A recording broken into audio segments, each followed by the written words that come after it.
Well. It's great to see both of y'all again, but it's great to see you, the audience. Welcome, ladies and gentlemen, to another edition, to another installment of Hashtag Fade to Black. I am your host, Zanel Lamonte Morris, here with Anita Job, aka Teach, and Beast Johnson. How are y'all doing today? Wonderful, Doing good, wonderful. doing How are good. you doing? I'm doing great. I'm doing fine. I just got to put some coke in my nice Hashtag Fade to Black cup. Don't I forget, gotta get check out. mine. I already got the shirt and everything, but I actually got it back here. But we got a lot to talk about. For the first time ever, we usually do like a free for all Friday. Well, we're gonna do a free for all Monday because we got a lot to talk about today. A Yes. lot. We was actually talking a little bit before the show, ladies and gentlemen. I want to bring that conversation to the show, but what we do before we get started and get into our main stories. We gotta go into our opening statements. And Beach Johnson, you, my friend, you got first dibs. All right.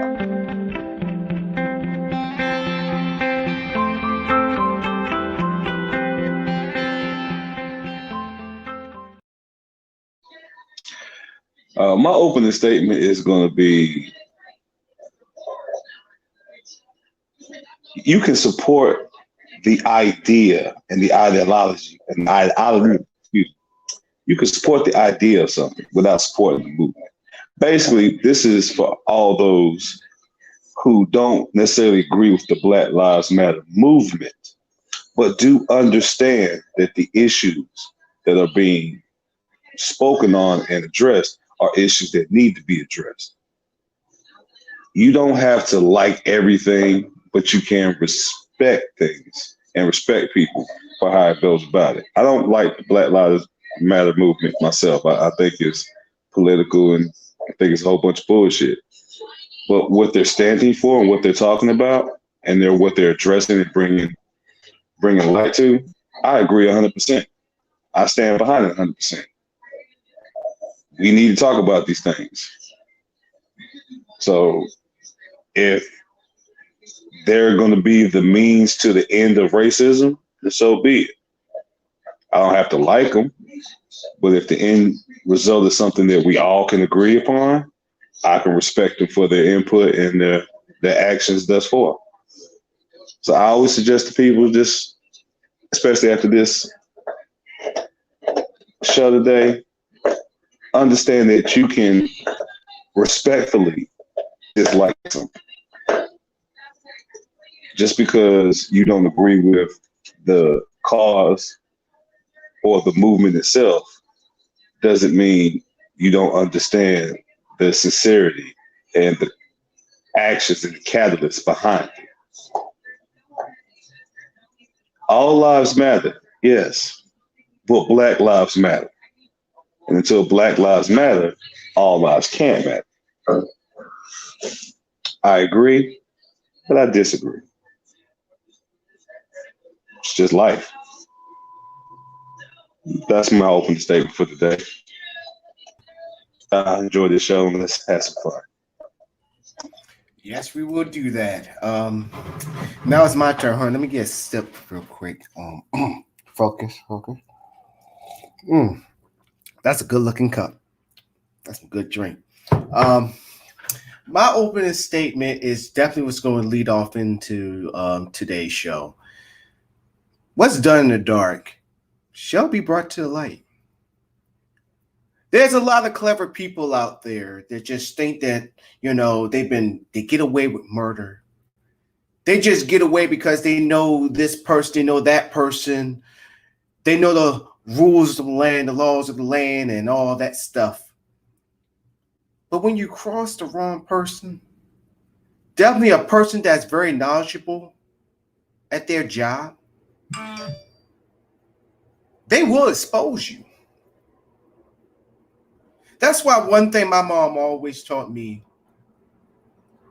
is to treat others the way you want to be treated.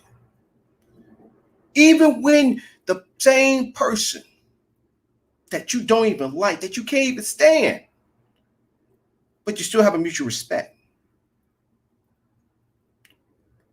Now I know there's a lot of people that you had to cut deals with you don't like, but as long as that respect is the bridge that keeps you together, my ESPN stuff going off, I apologize. That respect, that bridge that everybody want to keep talking about, then you're good. But then you got people that just use the bridge for their own. And this is why bridges get burned. Because people think they're too good to get caught. They're too good to be the one made example of. That just because it happens to that person, I know it's not going to happen to me. But see, that's America.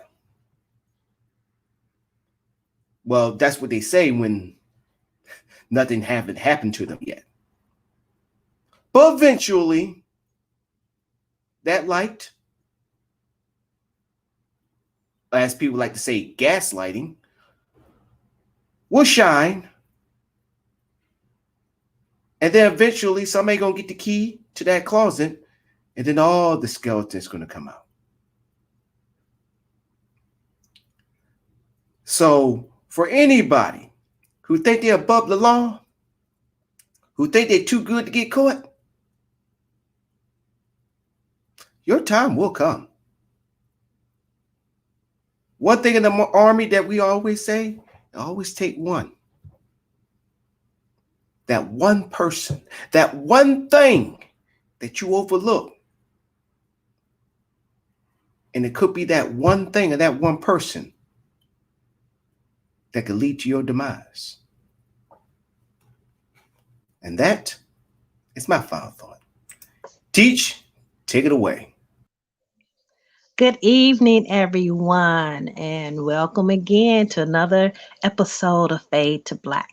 Well, you know me, I really don't like to talk politics, but this show, there's no way that I can avoid it.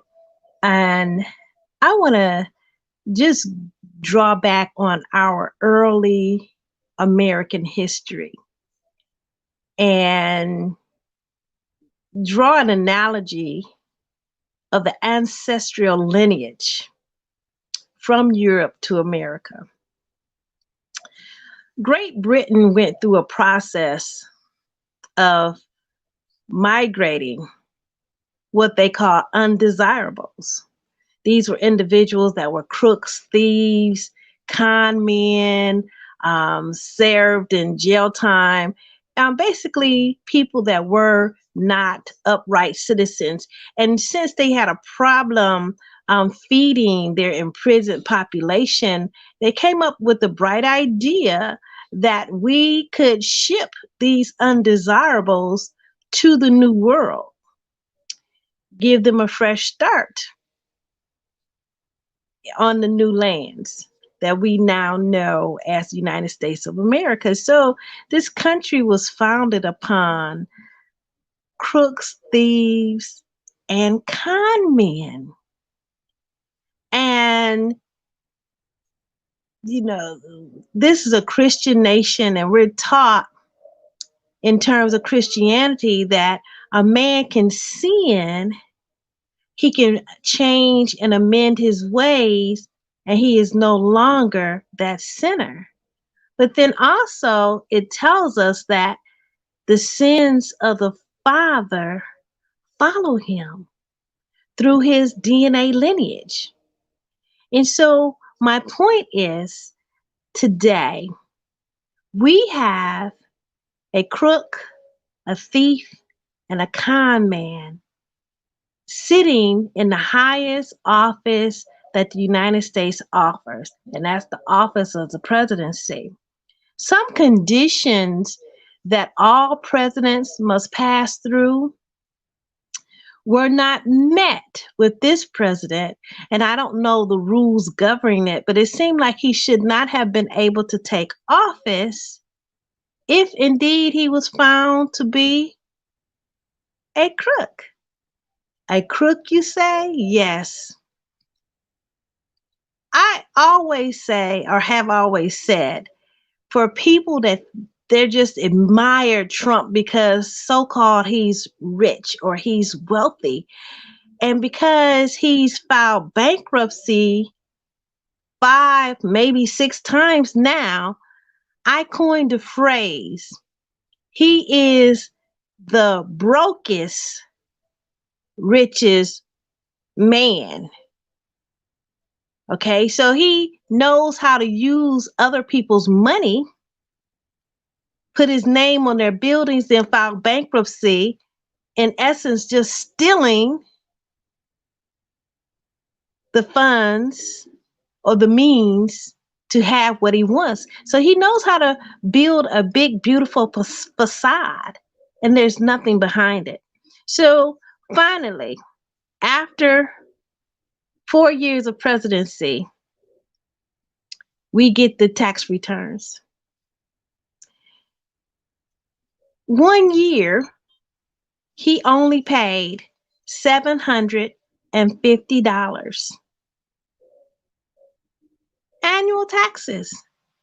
Now, $750, if you pull up the tax bracket, that's from somebody that's paying $25,000 or $30,000 a year.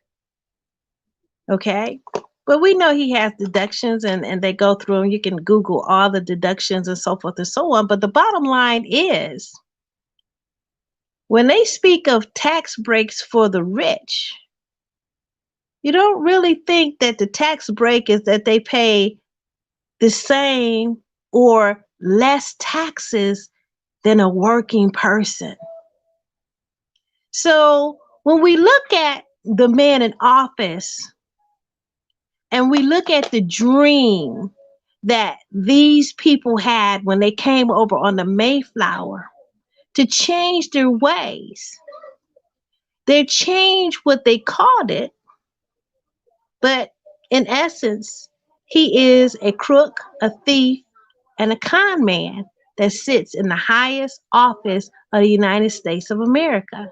Now, I know Wesley Snipes, who went to jail for income tax evasion. I know he is angry right now. And I think once he gets out of jail, he can run for president because he has paid for his sins.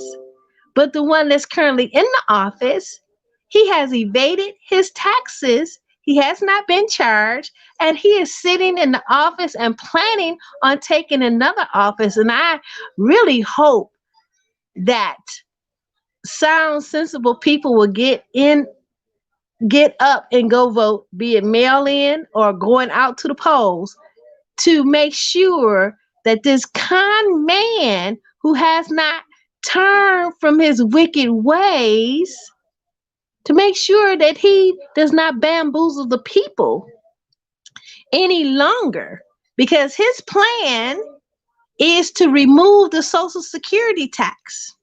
And they're estimating that if he is able to strike down the Social Security tax, then by 2023, that will be broke. And those people that have worked and earned their Social Security have nothing coming. This is how he plans on bankrupting the nation, as he operates as a bankrupted businessman. He will do the same thing to the United States as he has done to his own businesses. Failed business after failed business after failed business, bankruptcy after bankruptcy after bankruptcy. And what is happening? Businesses are filing bankruptcy in record numbers because of his administration. People are filing bankruptcy in record numbers because of his administration, the way he has handled the COVID virus. 26 million people are out of work. Look at the analogy. He has run the nation into the ground the same way he ran his businesses into the ground. He is not a business savvy businessman. He is a man that knows how to use people, know how to use systems to his advantage. And what is that? Let's say it all together. Con man. Let's say it again. Con man. Let's say it again. Con man. And that's my opening statement.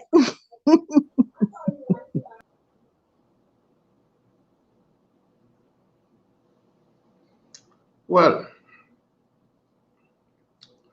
I will not answer Sister Anita. Now, when I listen to her and all these women in the Democratic Party, all of them, how they speak, I agree with Muslims. Women should not be given the microphone. Now, that is all I have to say.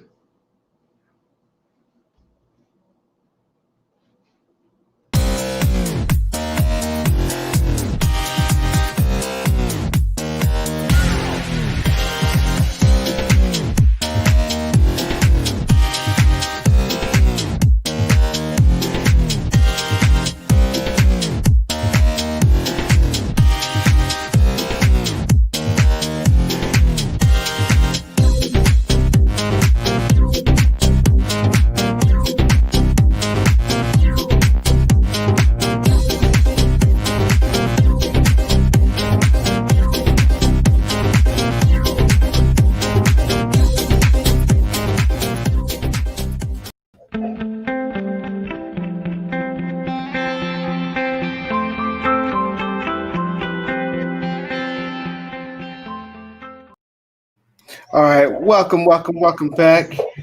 I will say this is not no Muslim show. Everybody got mic. Everybody free to say what they want. Oh, great. I'm glad you laughing too, Teach.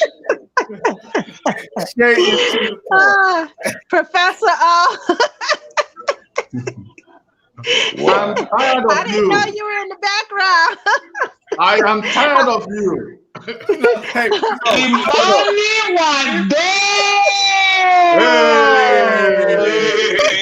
look, Mr. O, one thing I can say is this. You don't have to worry about Superway, okay? He's not on the show. Because no competition today. No competition today, because like I'm just a mere woman. You the head African today. Yeah. So I did told y'all that we're going to bring about what we were talking about before the show started. So we was talking about our other panelists, Seepaway, and how him and Mr. O will always, get into it, and I just think it's hilarious. So I just wish Seepaway was here so we could explain to him. But Look, my sister Anita brought me to this panel, not because I agree with her outside. So we've been like that since we met. So yeah. But I just love it with Sleepaway. I know Sleepaway, he's probably watching the show somewhere. Anytime he talks, it's like he kind of takes like little jabs at you, Mr. O comes back like, hey now, watch it. Mr. O be coming back with that firepower. He said, don't mess with Mr. Hope now. I'm Hope. Well, I think the thing to remember is that we all come from a different walk of life and we all have a different opinion. And at the end of the day, we all come here to voice our opinion. And my opinion really should not offend anybody. I hope it doesn't. And whatever you say shouldn't offend me. Right. I'm not offended. I'm not offended. Right. I just we have different opinions. That's it. Yeah. That don't mean we're enemies or hate each other or anything. No. We're not enemies. There's nothing like enemies. There's nothing like enemies. This is diversity. If you want to know how diversity functions, diversity functions with different opinions. Yeah, no, that's why we are here. That's no problem. Yeah. That's no problem. Yeah. No, we know ain't no problem, Mr. O, because we on Facebook and I put my little comments and all that stuff, and as I love and respect. I just like that, like with The View. I might have to bring that up because that's a show that's popping in my head. like with the View, you had Joy Behar versus did I say Joy Behar, whatever her name is, and she always go her everything. Always they would go at it, or it'd be like Sonny and McCain. It's not funny. Everybody go at McCain. It's funny, but they still have a mutual respect for one another, even though Meghan McCain one time she just walked off the set and just like F y'all. But still, a mutual respect was still there. But this is a free-for-all Monday where any topic is up for discussion. And this past week, a lot of things have happened. So let's go ahead and just dive into these tax returns. Let's jump into that. I mean, this stuff, you know what? How about this? How about we just save it for the middle of the show, and let's talk about. Yeah, let's talk about more about the home that charter the chart that you were talking about from last Teach, and Seepaway's plan. I wish Seepaway was actually on the show so he can hear what you said about, this charter, this town charter. So basically what my question is, what do you think about his plan about, holding your votes? Every black person should hold their vote for it all, and they should figure out what they should do with Black America. What do you say? Do you believe that voting works, even though me and Mr. O, we agree on that, and also Beach Johnson, he agreed with it to an extent. I'm not putting words in my mouth. I'm right there in the middle. I'll be honest with you. I see I kind of play the balanced role. As far as the question goes, like I said earlier before the show, as a Black man in America, holding my vote with my fellow Black brethren won't do anything. Right.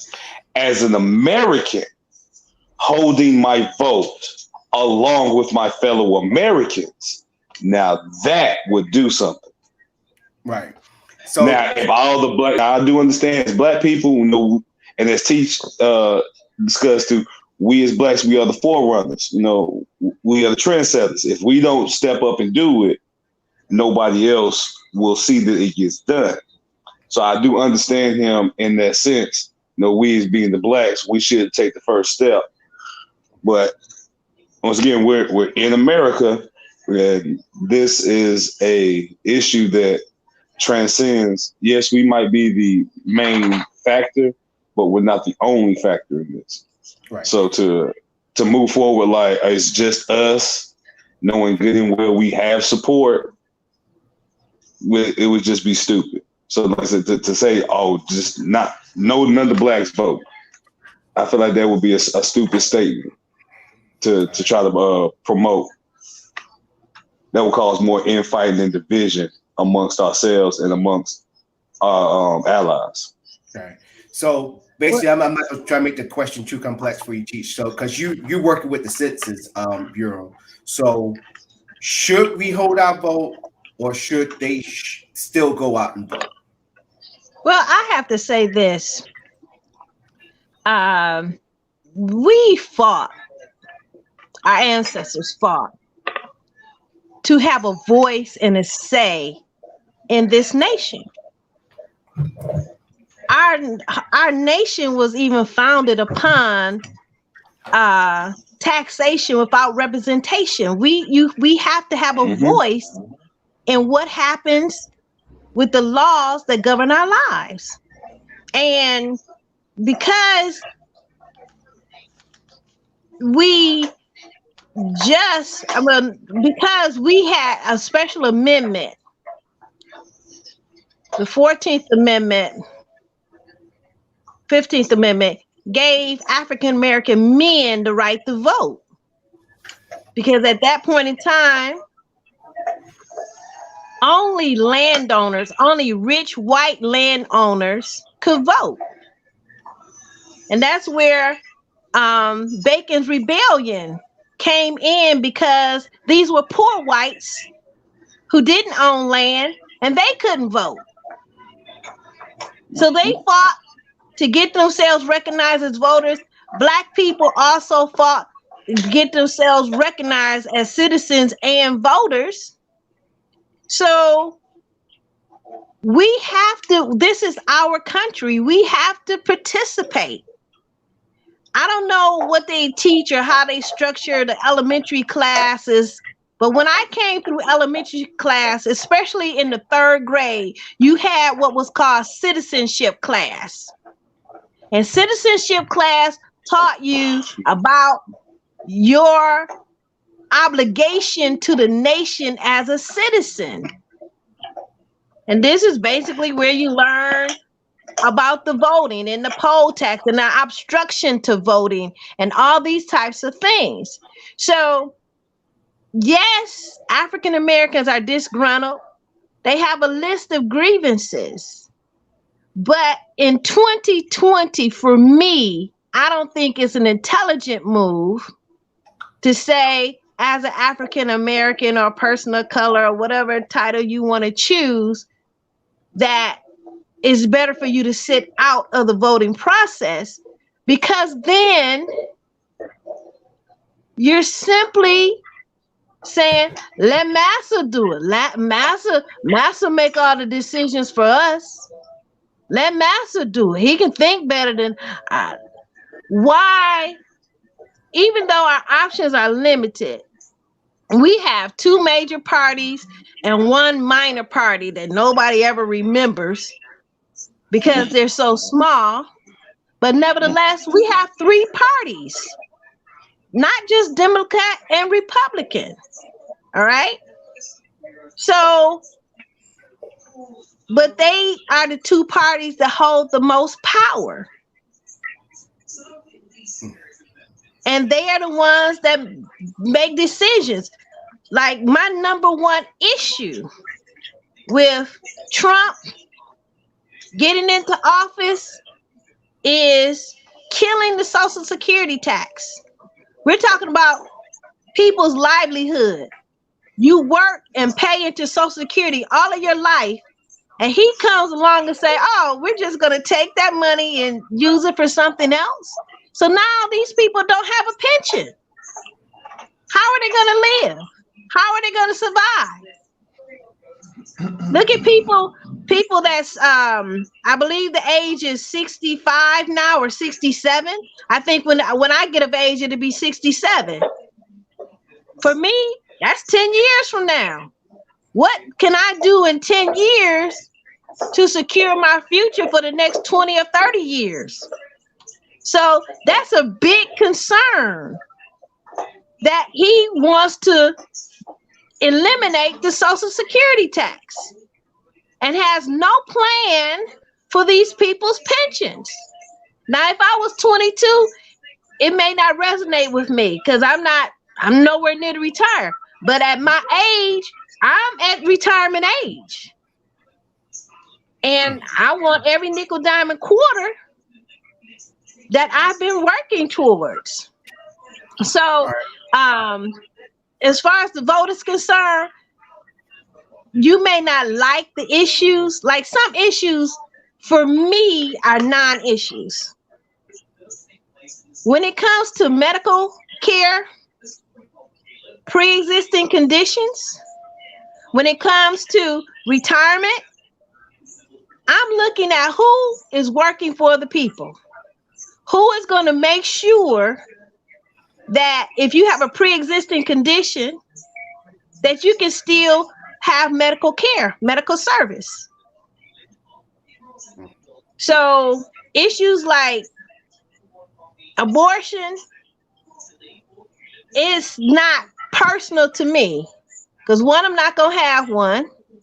It means it just doesn't have any value for me. But when they're saying, they're campaigning saying, I'm going to take away Social Security, I'm listening. That matters to me. Donnell, you witnessed this with me when I was in the state of Kentucky. And the Republican governor, Mark Levin. He said He campaigned on the fact that history didn't need to be taught in the college. Came to the college. Psychology did not need to be taught. And as soon as he got in office, they wiped out 60% of the history jobs and the psychology jobs because he said the students didn't need it. That directly affected me. So I listen to things that affect my life. Now, when they talk about, oh, we're going to put a man on the moon, that doesn't mean anything to me. Seriously. Okay. It's going to affect me. Any impact it's going to have, but that impact is going to be like, I'll tell you the impact. The impact is going to be like a mosquito bite. Just a little swat. But, right. But when they roll back the history jobs, when they roll back Social Security tax, when they roll back the medical healthcare, now that feel like a alligator clamp. Mm-hmm. And not trying to intervene with what you're saying, Cheech, but also, do you believe that voting, you giving up your power? I believe so. Because think about it, when our ancestors were slaves, they did not have any power. They didn't have any say. They just went by whatever they were told. So if you do not vote, if you do not vote, you're saying I'm powerless, I'm helpless. And the way I see it is, if you don't like one candidate, at least put a cog in the wheel to stop the system. You can use it to do something else. To prop open a door or to close a door. It may not give you 100% the desired results because we only have two main options. Right. So the two main options don't speak to exactly what we want and need, but maintain your power and learn how to utilize that power, like you have said about a voting block or a super PAC. Utilize the power. Yeah. And me and Mr. O, I feel like when voting was ever brought up, I felt like me and Mr. O, we was on like the battle lines of like, we can't just kick voting to the side. We just can't just sit there and say, let's hold our votes until we get what we want. And I was vocal, but I think Mr. O was very, very vocal. So, Mr. O, same question that I gave to Cheech. Do you believe when you vote, you give away your power? Before I answer that, I want to say first, I'm very happy with this Johnson about mentioning being an American and African American. That is very wise indeed. I think, as they say in Argentina, he has a thing clear. And with respect to Sister Anita, she has all the rights. I mean, she's very correct to reject Trump based on what she enumerated. As regard the rest of what she just said, I completely endorse her. You know, this time she brought out the true history, the true analysis. And I have nothing against it. I'm very pleased. You know, when I'm against her, I say plainly, this one, I have agreed with her. And with respect to giving up power, no, I do not believe you gave up power when you vote. You see, it is a ritual of where You from yourself decide who you want to vote for. In fact, we all win. We all win. It will be an error not to participate. If you do not participate, you should not have a voice. When they say go and vote, they know that not all of us will vote for the same. To participate, it is a ritual for the soil. So you don't give up power. You have power. The idea that they will come every 2 or 4 years to ask for your vote. There is rigging all over the world. There are fraud all over the world. But boycotting, I do not think that it is the way out. We must, but the errors, the illness in democracy can only be cured by more democracy. That's what I have to say. Because I agree with basically everybody on the panel with what you said, like with Beast Johnson. I do see the downside, of like, my vote barely makes a dent and all that stuff. But then I will ask them, I said, okay, if it doesn't make a dent, what part of voting are you talking about? Because they always talk about the down ballots, which when you tell people down ballots, they probably don't know what you're talking about.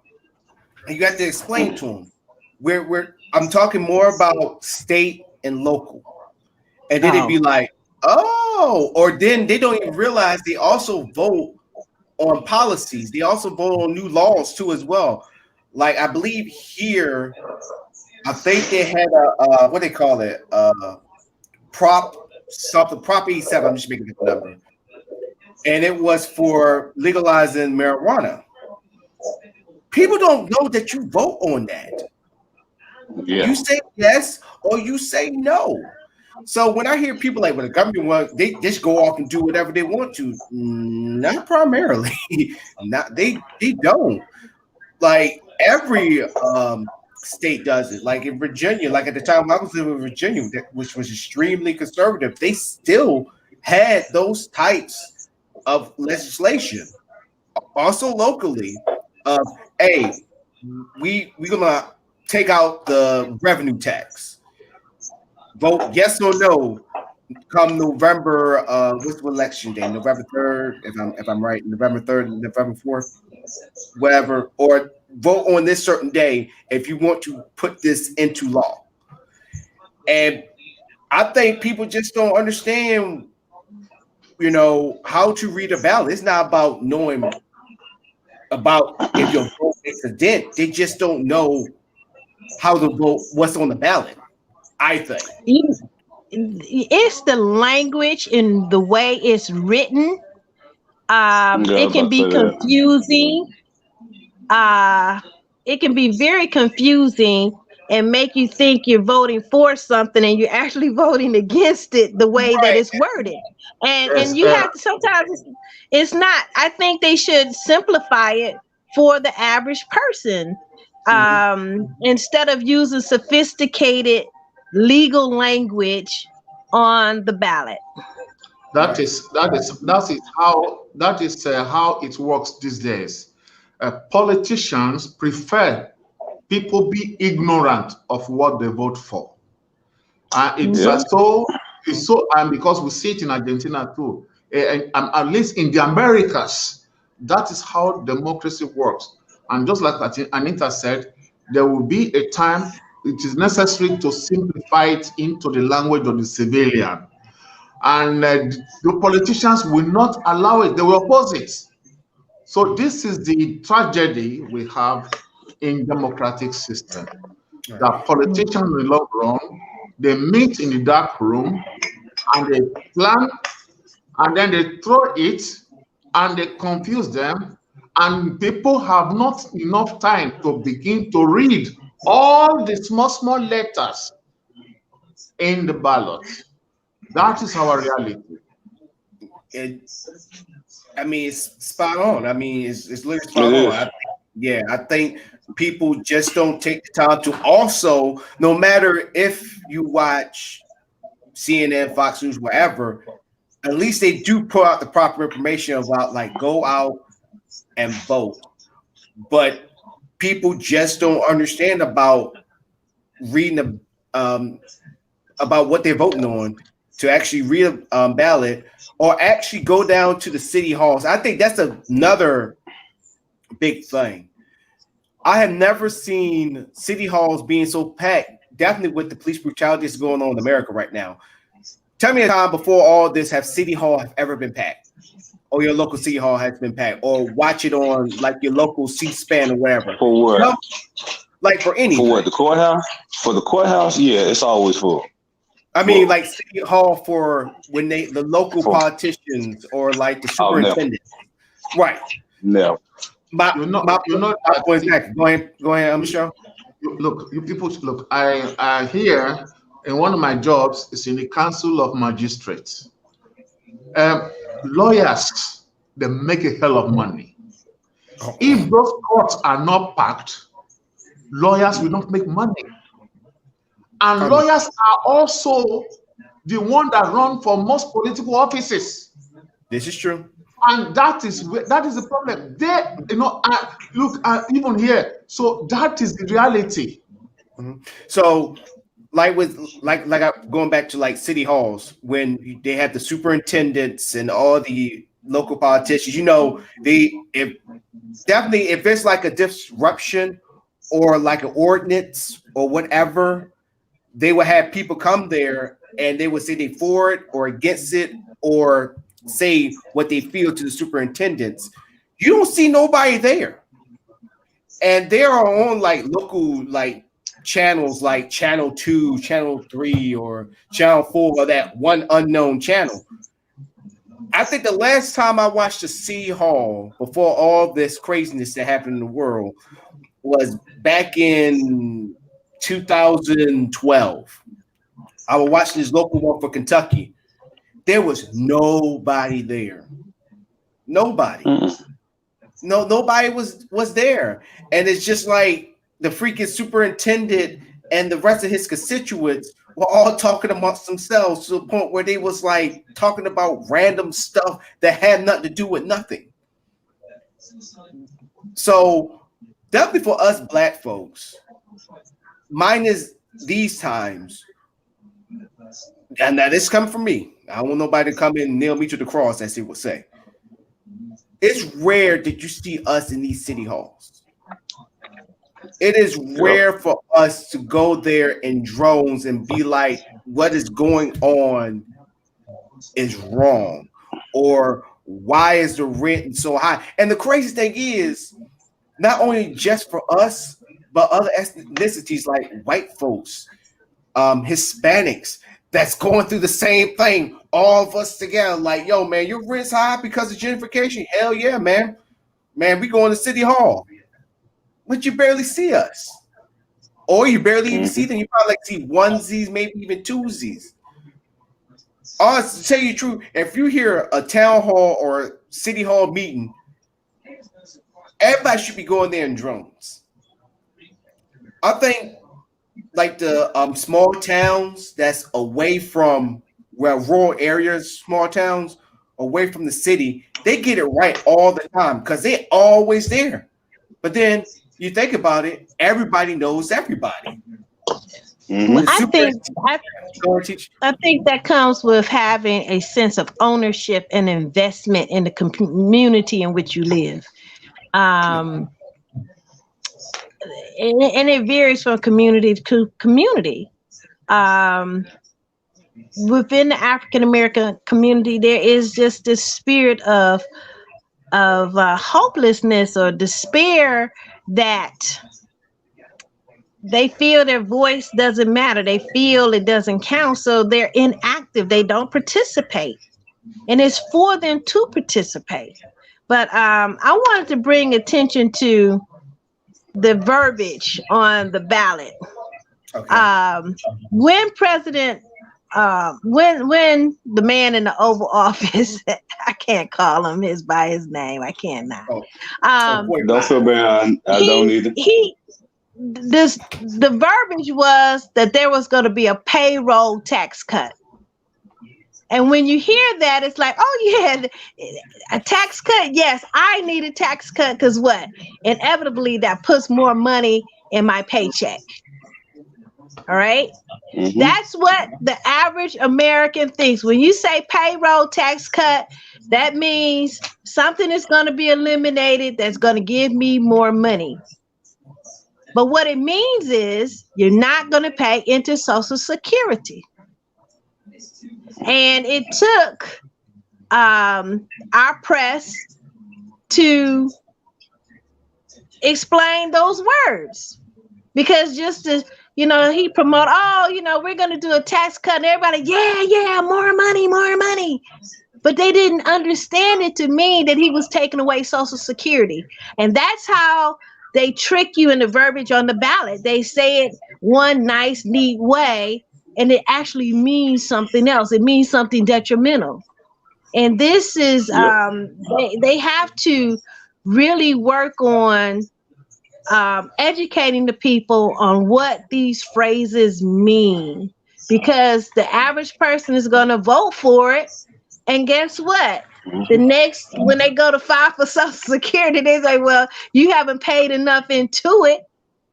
And you're like, well, no, I've been paying all my life. There you go. And, well, no, you stopped in 2020 and this is 2040. You don't have anything coming, brother or sister.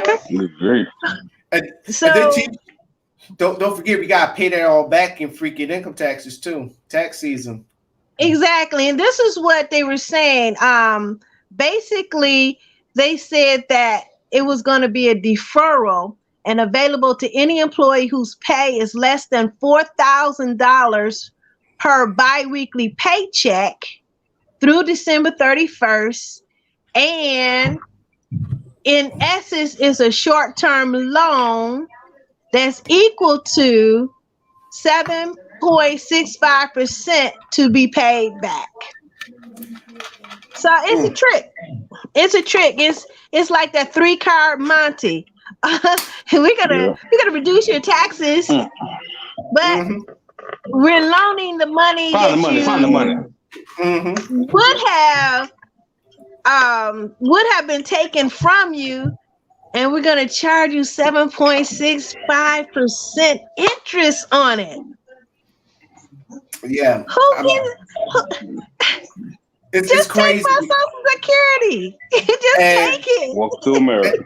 Yeah, and teach, just to piggyback on what you're saying, because you remember in Kentucky, I know you probably heard about people was talking about states' rights and we getting taxed too much and all that stuff.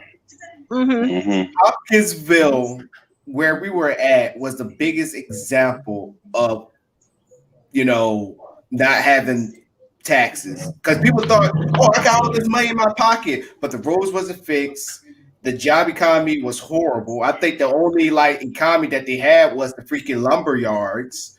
I think the only thing that came close to being, metropolitan was the college.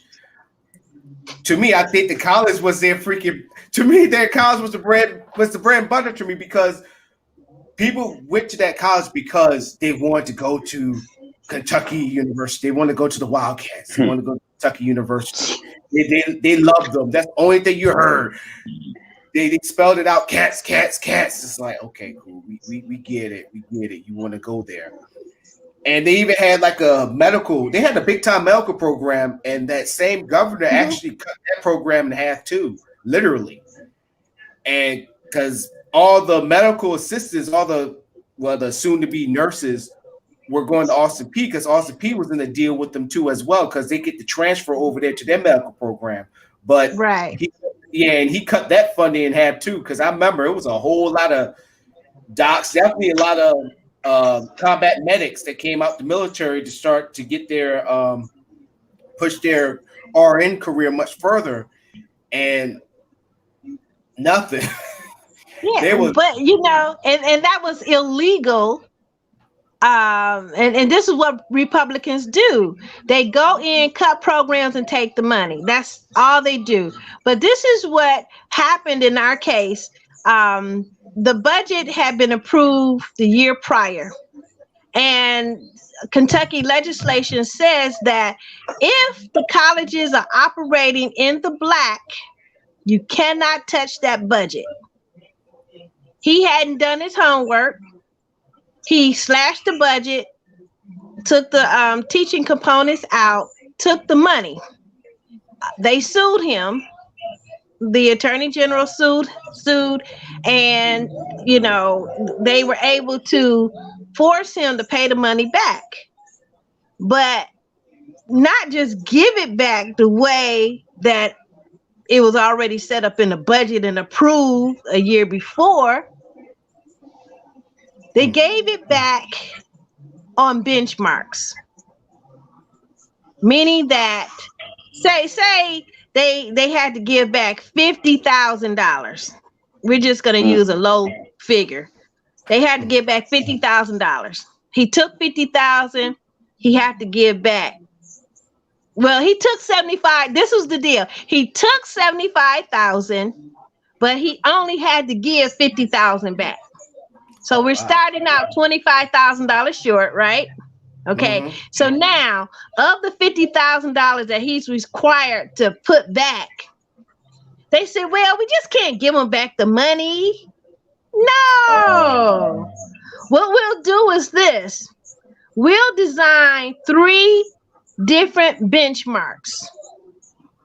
And if the schools, and we talk about the whole entire Kentucky school system, if the schools meet the benchmarks, then on the first benchmark, we'll give them X number of dollars of the 50,000. If they meet the second benchmark, then we'll give them the second portion of the big benchmark. And if they meet the benchmark at the third date, then we'll give them the remaining funds.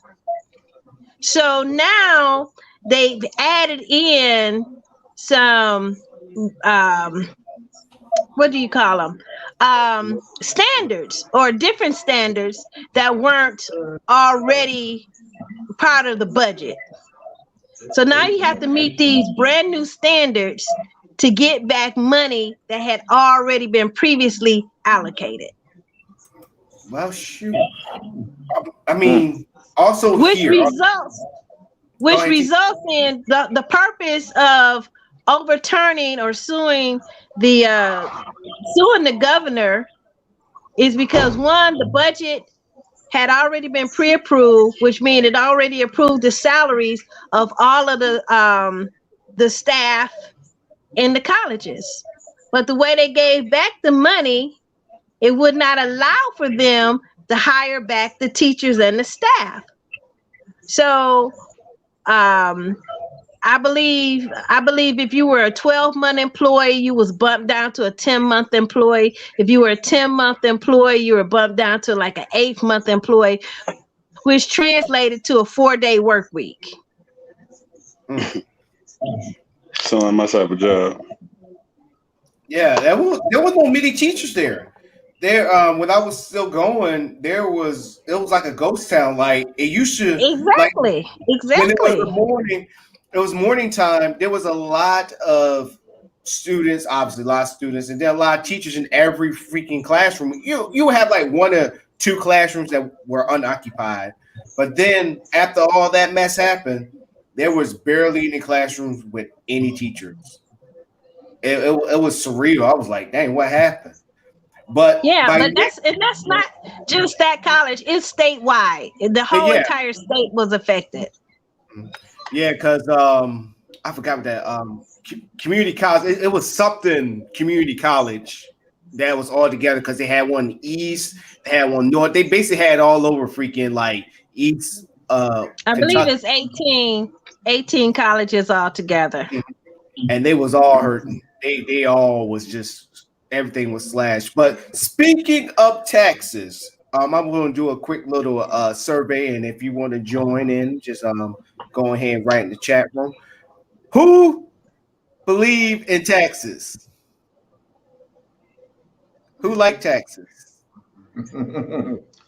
I take that. It's a necessary evil. Taxes is a problem.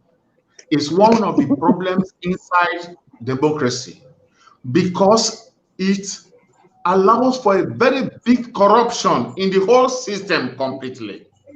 Because I'm saying it, the politicians, even from local government, they share info. It is there they give contracts, they have kickbacks, the lobby. Look, taxes used to be in the beginning, well, I will not say to run a government, although also it created, evil people that collect taxes. Look, so the taxes, no matter what we say, we just have to pay, and I don't like it because, let me say, I pay my taxes, as a worker, someone earning, salary. But once I was manufacturing in 1990s some equipment, I found out that out of 100 that I build, that I get paid, 25% goes to the government without even thinking of my gains. It's a system. Look, so what my friend told me, don't pay. Well, in Argentina, it's possible up to some time, but now it's for more than 25 years. So when I look at my tax record, I still see what they invented for me as tax, old tax. But since I get employment and I pay the one they asked me to pay, I'm clean now. But when I go into my record, the red is still there. And there was a good thing. The other day, some months ago, I wanted to pay my monthly tax, and my accountant saw it, said, no, the government is owing you. What? They say you may have paid 2 or 3 times the same tax in a month. From there, they cover up. The accountant was able to grab something from the government for me. The tax is tax. It's not for you to enjoy. It's a tax. It's a punishment. Look, Mr. O, calling taxes a punishment is not going to help any American hearing this podcast and be like, you know what? I should continue paying my taxes. No, they're going to be like, you know what? That African brother preaching the truth. The hell with these taxes. But you know what? Like in Spanish, it is called impuesto. That means imposed. Before you continue, I want to say this, Mr. O. I want to ask, where's your tax returns?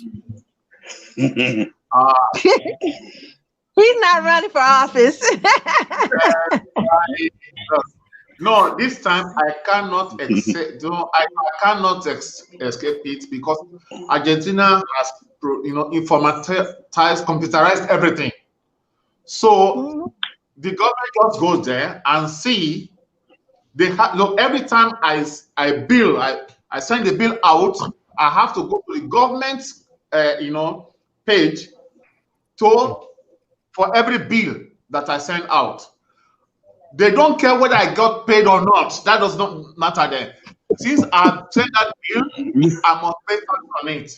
And then also now automatically every month the government goes to my bank account, my saving account, and withdraw my tax from it. And then the universities where I lecture also have to do the discount of social security of everything. So I'm not in control unless and if I have to move money from some quantity, also I have to say how I got it. My rent, I go into my saving account and transfer to the landlord. Here, it's completely controlled. If not, I cannot have credit card. I cannot even become a state employee as I am now in the judiciary. The Argentinian government allows me to work for the state and also private. That is why in the judiciary, I work in local government. As a professor, I'm in a federal university. And then I also lecture some hours in a private university. But in all, the government controls everything. Well, dang. Wow. Go ahead, teach. I was to say that stimulus check, that's your taxes at work for you. Okay. No, I don't get that. We have a lot of public.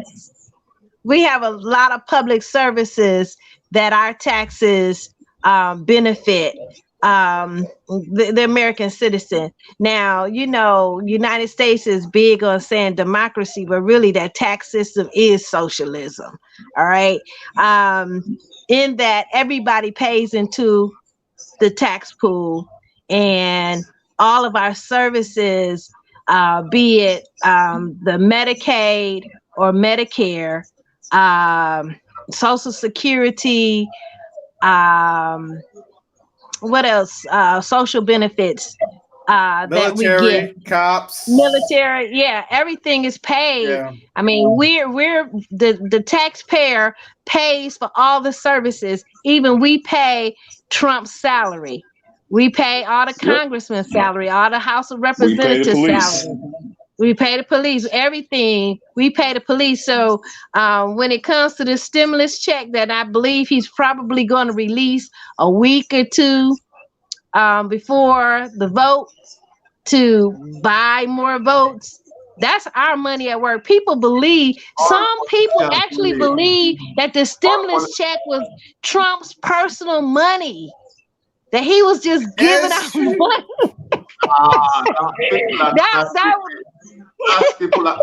That is your thinking. People are not that stupid because it comes out of the law. You don't know Appalachia. Do you know Appalachia? You as Democrats, you know that every election the politicians come to you to make promises for your votes. Politicians do it everywhere. So the Republicans do it too. Yeah, I said that's why politicians. I said politicians. They all do it. Look, you don't have a governor, a president, a governor, a mayor will not be governing for his opponents to win. That's politics. But I have never seen anybody outright try to buy votes. We haven't seen people try to buy votes since the 20s. He's not buying votes. He's not buying votes. He's buying votes. So listen, nobody's as corrupt as Joe Biden. You people are not honest. You guys are not honest. You are full of hatred and bitterness. Mr.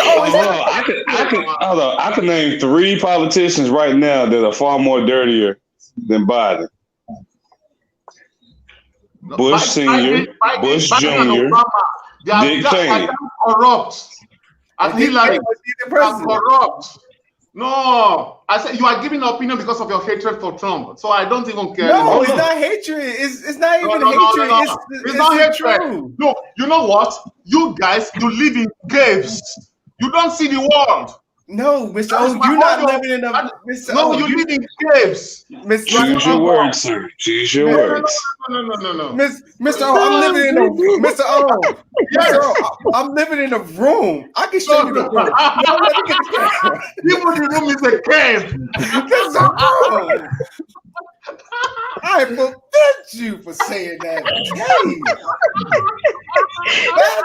Bad enough. Listen here. Bad enough. I have to go back and forth. My girl, she talking about her she shed when we get a house. I'm talking about my man cave. Now, if we could talk about that, then I definitely would take offense to that, Mr. O.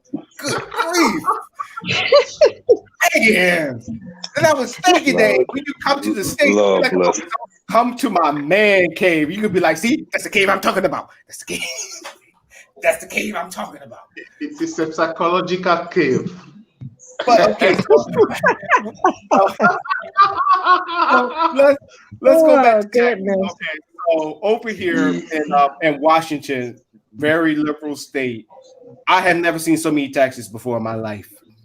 So my first time eating in Seattle, I was eating at this Mediterranean restaurant, pretty good food. So any of y'all come out here to visit, Washington with me. I'll show y'all around and show you to that restaurant. They had taxes on straws, sugar tax. They had a tax for they even had like the gratuity already included. Majority of the places had that.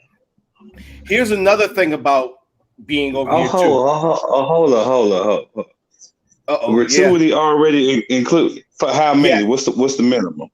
All right, and that's what I'm about to get to. So it was me, my girlfriend, my bell buddy, his wife, and then his friend, and then his wife. So at the bottom, so 6 people. So at the bottom, well, I won't say at the bottom. You know how like they got like the little paper flyer in the middle where they give you stuff. They also says if you have a party over 4, everything's included. Like everybody's meals and all that stuff will not be separated. It will all be on one bill. My girlfriend, she was tracking on it. She's from the area. Everybody else, we're not familiar with the area. So as we, got done finished eating, the girl, she left the bill. She put it right there, and we all looked, and we was like, oh, okay, can we split it? And my girlfriend was like, no, we don't do that here. And my boy, he's Jamaican, so his attitude started to come in. He's like, what? Like, oh, no. They're going to separate this. So he kept fighting with the people saying that, hey, I want to separate my check because the check totaled up to over $500. So, yeah. The gratuities how they get you.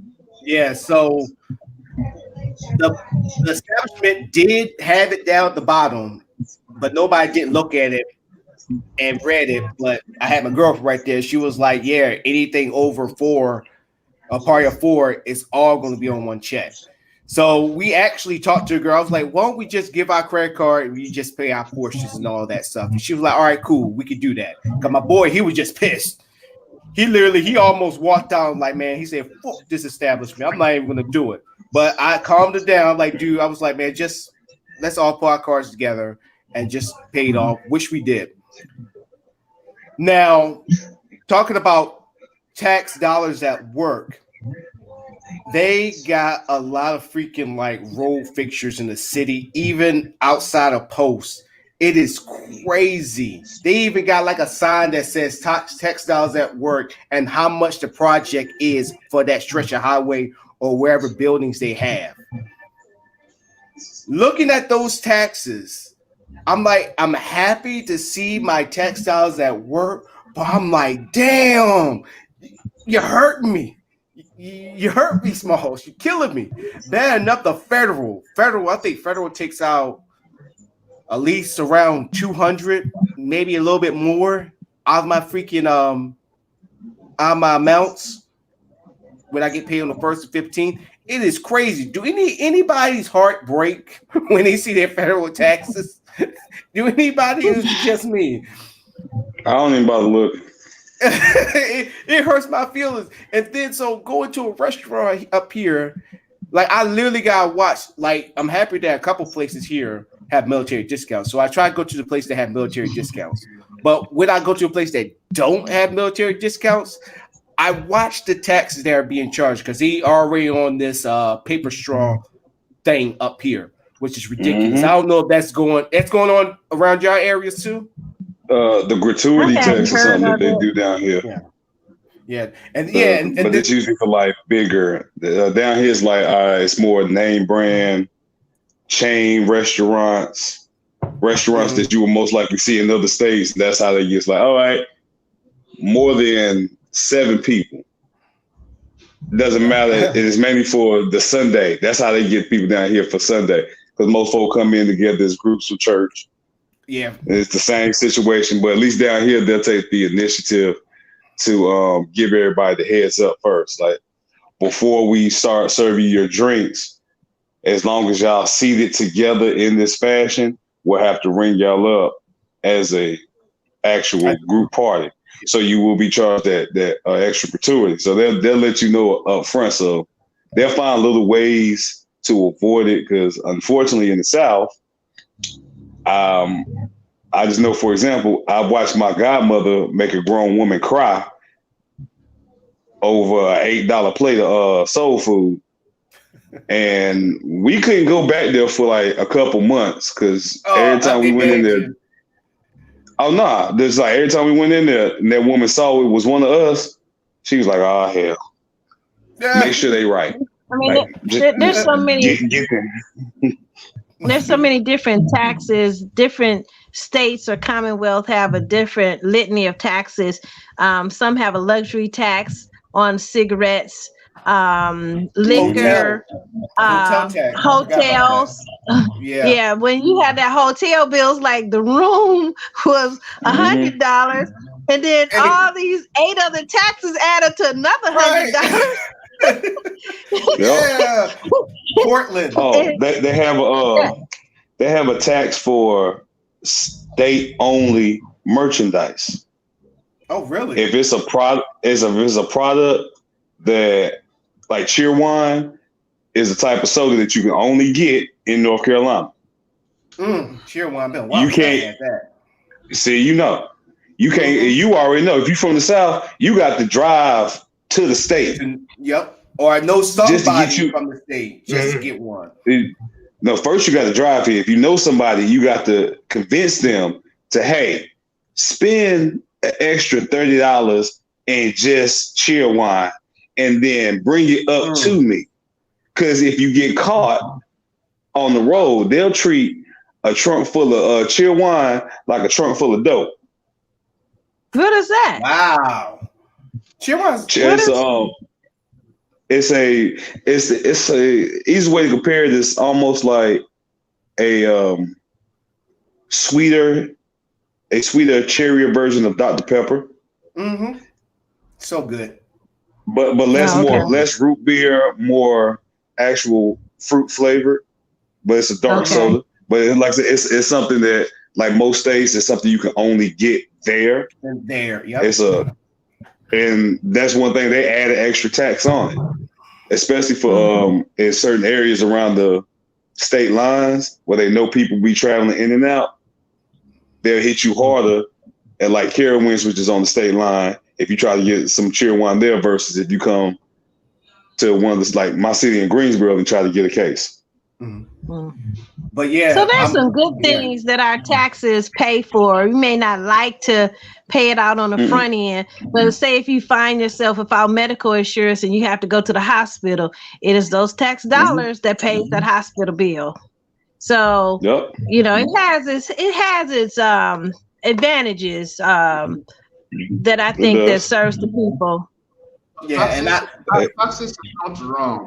The problem is the corruption in the system. Behind it. Yeah, I got you, Michelle.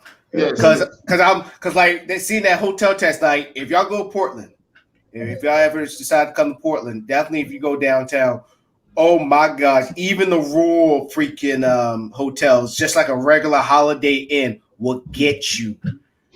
It's like I think I got a room for 109. I did on this app. I'm doing the free publicity. Hotels Tonight, which will give you the discounts and all that stuff. Let me go ahead and show it. Let me lay it. Hotels Tonight, y'all. Go get it. It's that mattress right there. County tax, and then if the food, the accommodation that they have over there, hospitality tax, and entertainment tax. My room was $109 a night, and I only stayed there for I think 2 nights. That sucker totaled up to at least $400. I'm like, yo, where did $400 come from?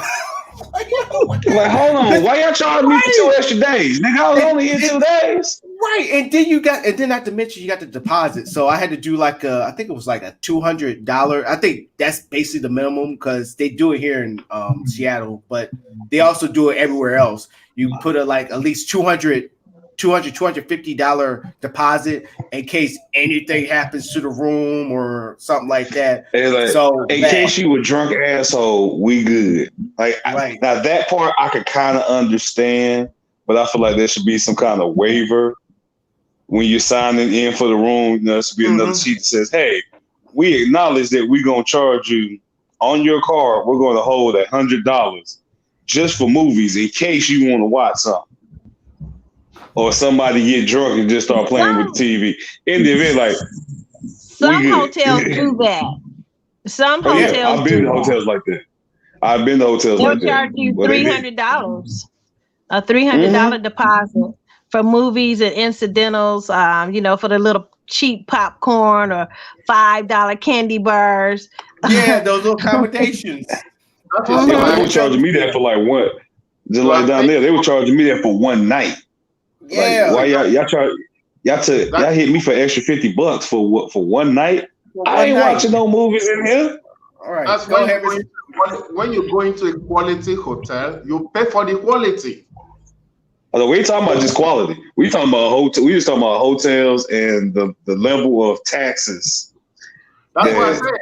Yeah. We're showcasing the annoyance that Americans do have over taxes. Well, one thing that a lot of Americans don't understand, which we're trying to showcase, is the taxes do benefit in the long run. Like T says, when you need that extra insurance or roadside assistance, the taxes pay for that. Right. So of course you gotta pay a little bit more for your convenience and your leisure stuff. So yeah, I agree, Mr. O. Like, yeah, you are paying for a luxury, and I can tell you, Mr. O, if you ever come on the West Coast, let me know.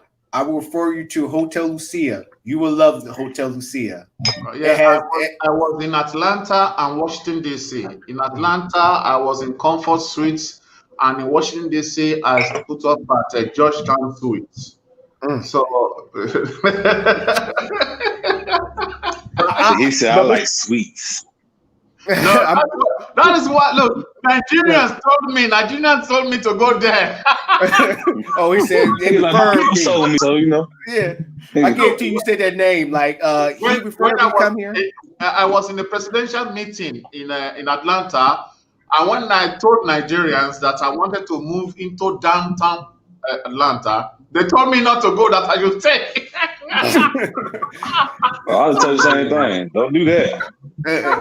Don't move down there now. But Mr. O, you will love hotel. I think y'all. I even think Teach and you, Beach John, y'all ever come out here to Portland. Hotel Lucia is nice, and I think Mr. O, he got that kind of like that old timey style, of hotels and stuff. And that's what you get. The name alone sounds like they have excellent wine, so I know Mr. O will go. Hotel Lucia. No. Put your pennies together. Let's go to South Africa, to Sun City. I was in South Africa. That hotel is the most immaculate hotel I have ever been in. At the time, it was $1,500 a night. And Jesus. I would pay it. Yes. Now, I got a question. Was just is beautiful. Sun City still racist? Is Sun City still racist? Probably. That's my only issue. That's my only issue about going. That's not my issue. She's like, look, I'm a Black American. I'm good. They treat Black Americans different. So it's not my issue. If I was South African, it'd be an issue. But because I bear that American part of it, I get carte blanche treatment. Black people, every colored, melanated person that is watching this show right now, I want you to listen to this conversation. I want you to hear the level of privilege that Black people have outside of these United States. Do not be fooled. Yeah, we do. By the stigma and the stereotypes and the propaganda of this so-called great nation. There's white privilege here, but Black folk got global privilege. We got global privilege. Anyone that carries American passport anywhere in the world, once you say United States of America, it has its own privilege. There's nothing. As long as you Black, I know if you Black. No matter the color. Now, Mr. O. I agree with Professor O. Well, I would say to where you go. I would say that to where you go. certain destinations, certain countries, it is true. Americans overall get a better treatment, but Black Because of Americans dollars. at certain Because spots get more because of respect. dollars. But also, Well, no. I can concur. I can concur with Beach Johnson, because in Iraq, it's crazy. Little Iraqi kids would be like, Michael Jackson, you Michael Jackson, you're Michael Jordan. I'm like, oh, whoa. I mean, thank you, but no. I mean, they was Well, not at not least you trying got to make that. yeah. I mean, not trying to make it sound like racial. Like they gravitated more to the brothers and sisters than they did gravitate with the white folks. Well, Yeah. if you're talking about Iraq, basically, we're talking about opposition to America. We're talking about people who have been at war with America, so they're enemies. So, in that regard, you're right. Absolutely right. Yeah. When you're in the same enemy way. territory, you're not liked. Because the crazy thing is, not trying to defer what we was talking about with taxes, but seeing where they was living at, seeing their neighborhood, I was like, yo, that's no difference if you go to like downtown Detroit, go to parts of Virginia, you go to parts of some parts of all of Greensboro, Mississippi. It's like, damn. And how these kids still can just go around playing soccer and with a smile on their face. And when you give them just a piece of candy, just a little piece of candy, it makes their day. And I'm like, damn. I'm like, this could be my little. That wouldn't happen in Detroit. With a little piece of candy. That would happen in Detroit. Little Pookie and Ray Ray. Yeah, no, they're not gonna take candy from strangers. If anything, who are you on my block? I mean, I had. Man, who was you with this candy? I got these cargo pockets where I had nothing but candy. These kids almost ripped my sides off to get to this candy. You even got some that were just slick. Like they would get candy and their homeboys or homegirls would take the candy, take the bag of candy, and they would hold it and they would come back. Oh, candy, candy. I didn't get any. I'm like, I saw your little narrow ass went back there, gave it to homeboy back there, and then they started running. But go back to taxes. Can we all agree that I'm gonna take the words what Cheech said? A necessary evil. We don't like it, but it serves a purpose. They are. I think the problem most Americans have is that we feel so entitled that we feel like this information should be given to us. Like it should just be disclosed freely. So like when we hear all these things, we don't see the correlation and the connection. Like for example, where universal healthcare in Canada, the easiest way to explain it is if you look at all the books and magazines in America, you see there's always a high price differential between American and Canadian. That price difference that goes into that's how they pay for their universal healthcare. They pay more for books, they pay more for coffee and little simple things, but they can get drunk at 3 o'clock in the morning and fall off the roof and go straight to the hospital and it's taken care of. So, yeah, I'm sorry. Go ahead. I'm sorry. I was just saying. So, with that being said, you don't hear Canadians complaining about, "Oh, I got to pay all these damn taxes. I got to pay $12 for a Cosmopolitan book," because they know at the end of the day, when you use a vernacular, when shit go left, they good. It's already taken care of. They ain't got to worry about how they gonna pay for it. They ain't worry about. All you gotta do is call the ambulance. Yeah, or tell them folk, meet me at the hospital. Everything else taken care of. When I was in Brazil, I had a conversation with one of the professors at the university, and we were talking about the healthcare system. And they had already had a healthcare system in place for all of its citizens.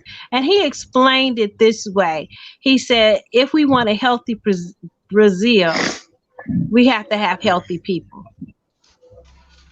That's true. Healthy people make a healthy Brazil. So their philosophy, I believe, is more humane.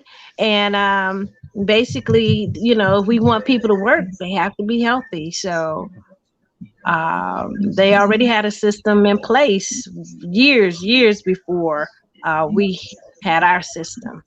Oh, just one historical point that I want to make about the Affordable Care Act that President Obama was able to enact during his presidency. It had its roots in Reconstruction. When right after the Civil War and the ending of slavery, we went into the Reconstruction period. And it was the Black governors that were elected throughout the southern states that actually put medical health care or public health care in legislation. And I don't have the actual dates in front of me, but it's 100 years from the date that it was first put into legislation to when President Obama was able to get it passed. Wow. So 100 years it took to get medical health care for everyone. And that I'm saying this because this is part of that Black genius that came out of the Reconstruction period.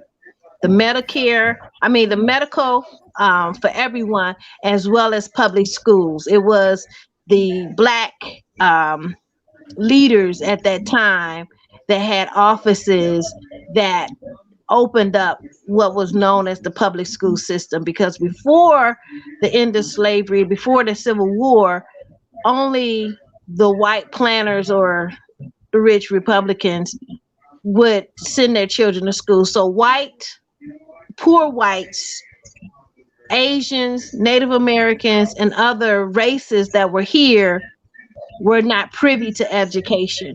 So it wasn't until the Reconstruction period that they opened up public school for all races.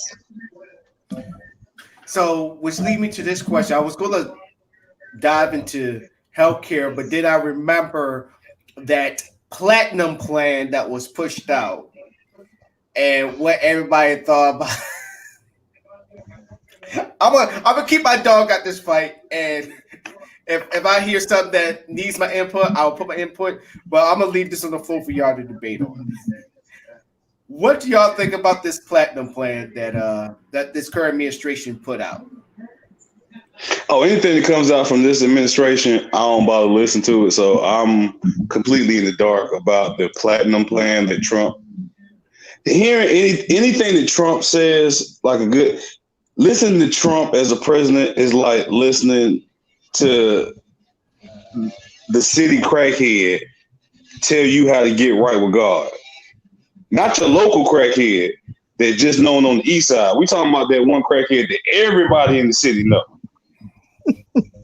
They've been on crack since you was a baby. And you know that they done died at least 4 times. I'm talking about that type of crackhead. I'd rather listen to them tell me how to get right with God than anything from Orange Number 5. He said I got to bring Miss O. Miss O, this is yeah. Go ahead, Miss O. I'm ready for it. I got here.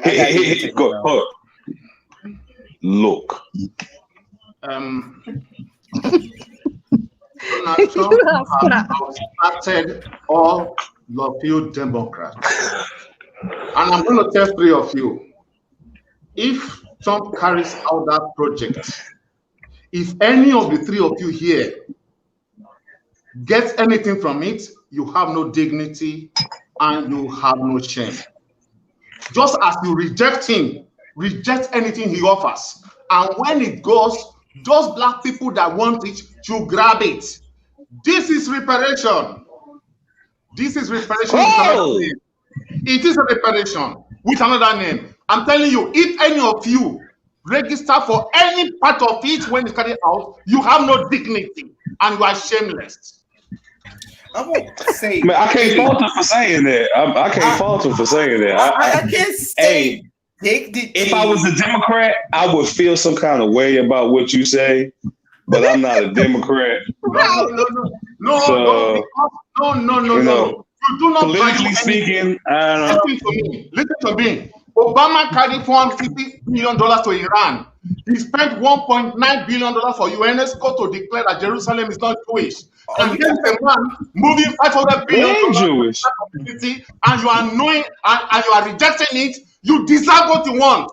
I say if you benefit from it, you have no dignity and you are shameless. All right, okay, hold. Let's Okay. let's oh, she's I'm just gonna put a little bit of my 2 cents. I'm gonna let you separate these. All right, so about this a fact about that platinum bill, whatever that platinum thing that just said that this current administration is pushing out. All the stuff, majority of the stuff that he has up in there is already in place, or stuff that like for example, the HBCUs, about them getting $81 million for 10 years. That was under Obama. So basically, it's a continuation of what President Obama was doing. Obama did not give them money. Obama did not give them money. Obama had no. Obama. Okay, Mr. O. Yes. Because Mr. O. Black colleges got money from Trump, not from Obama. No. Bunch of liars. No, it's not a bunch of liars. It's just like you're not understanding the truth.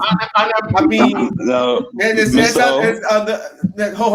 what we need you to understand, though. As far as Obama as a president, and representative for the Black nation in America, as a Black representative for us in that position, he knew good damn well ain't nothing he could overtly, boldly, proudly project and present before them that if it looked like it would help us immediately, he knew they weren't gonna help. He knew that shit was gonna fall to the background. Anything, but you understand this. Anything that he has done for Blacks, it's all been backdoor deals that we will see later on. We won't see the fruits of them until other presidents like Trump, who will try to take the credit for it. But when you have individuals like, how can we be racist? We pull Black folks from America. We can't be racist. We pull Black. Stop. First of all, majority, only say that I was gonna bring in my 2 cents, but then you taking it there. So now I'm have to give you this word. Majority of the stuff that's up in there is already happening. It's already been going on. Like the HBCUs. You know what the HBCUs, it was 10 years. 10 years to get $81 million for 10 years, and they have to renew it. That's something that's already going on. So for you saying that we're being disingenuous and saying that, you lies, this is the truth. It's been broken by piece by piece. I can never get any truth from you guys. I have been talking about that in the US, and they differ your opinion. You fabricated Did you also forget about the fact that during his presidency, we as Blacks in America lost a lot of our political pull and power and the actual rights to do things, like our rights to vote, those were time sensitive. And around the time that Obama came in, a lot of our rights that we had grown up thinking that we are entitled to were actually expiring. And he had to do the necessary paperwork and backdoor dealing to ensure that 10 years after he's gone, we still have those rights. We still have access to those rights. They couldn't just outright take them from us. It probably took them another 2 to 3 or 4 presidents to be able to get to that point. He knew what he was doing. And most Black folk here didn't look at him as some kind of Masonic great savior that was going to come and pull a Thanos and snap his finger, and then all racist white people were going to leave from America. We knew that. We didn't go in with that type of perception. So when you speak on these things that he did this, he did it, like, we know what he was there for. We know what he was truly there to achieve for the nation as well as for blacks. But let me bring this all together so we can get back in the middle and just stay on topic on this bill. First of all, let me disclaimer: I'm not talking about the administration. I'm just talking about the bill.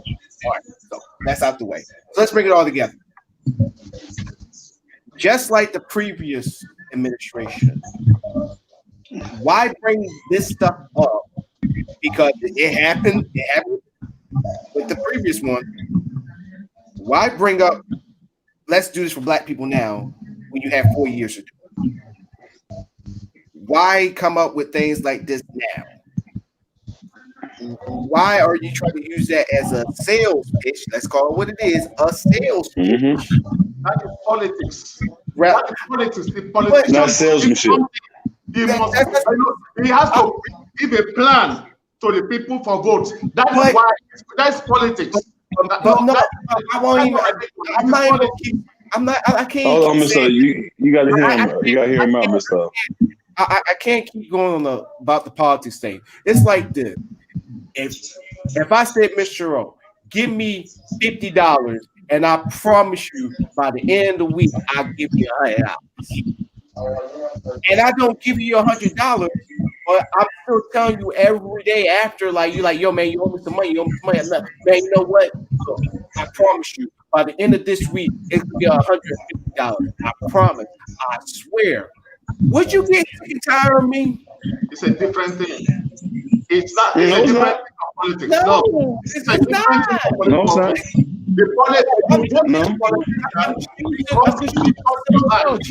You vote for a candidate that think, we touch your life, like my sister was saying about social security. But how do you come to that decision, though? For why Mr. O, want your vote is different from. How do you come to that? How do you come to that decision? As an informed individual, you have two options in front of you. Unless you're a mind reader or you have prophetic visions and can actually touch them and see into their lives, you have to listen to them. They have to open up their mouths and they have to present you a pitch. Politics is all about selling something. No, sir. In order for me to believe you about you saying that you are informed and enlightened on subjects of African culture, you have to give me a sales pitch. You have to tell me within your tone of voice, your words, your connotation of voice, your inflection of voice. You have to use all these things to prove to me that the words you are saying come from a sincere place. That's a sales pitch. It is a fundamental right to believe or not to believe. No, it's a sales pitch. It's a sales pitch. You clean up all you want to. It's a sales pitch. You have fundamental right to reject him. You have fundamental human right to believe him and reject him. That is democracy. But you cannot condemn. It's a sales pitch. No, whether it's in rhyme, whether it's got big words, whether it's just right down the basics. A sales pitch is a sales pitch. Either I'm trying to get you to buy what I'm selling or buy what I want you to believe. But I want you to buy something. You're either buying it or you're buying into it. And see, you know what? That is why black people, after 200 years of slavery, blacks still have problem in the US. We're not talking about blacks. We're talking about politics in general. That's what it is. No, you do not know how to choose. You continue to do leaders that disqualify with you. I mean, look at it. Joe Biden made a law by which many blacks were jailed. Hillary made money of prison construction. Gentlemen. Kamala Harris used to boast that her ancestors had 5 slave camps with 200 black, slaves.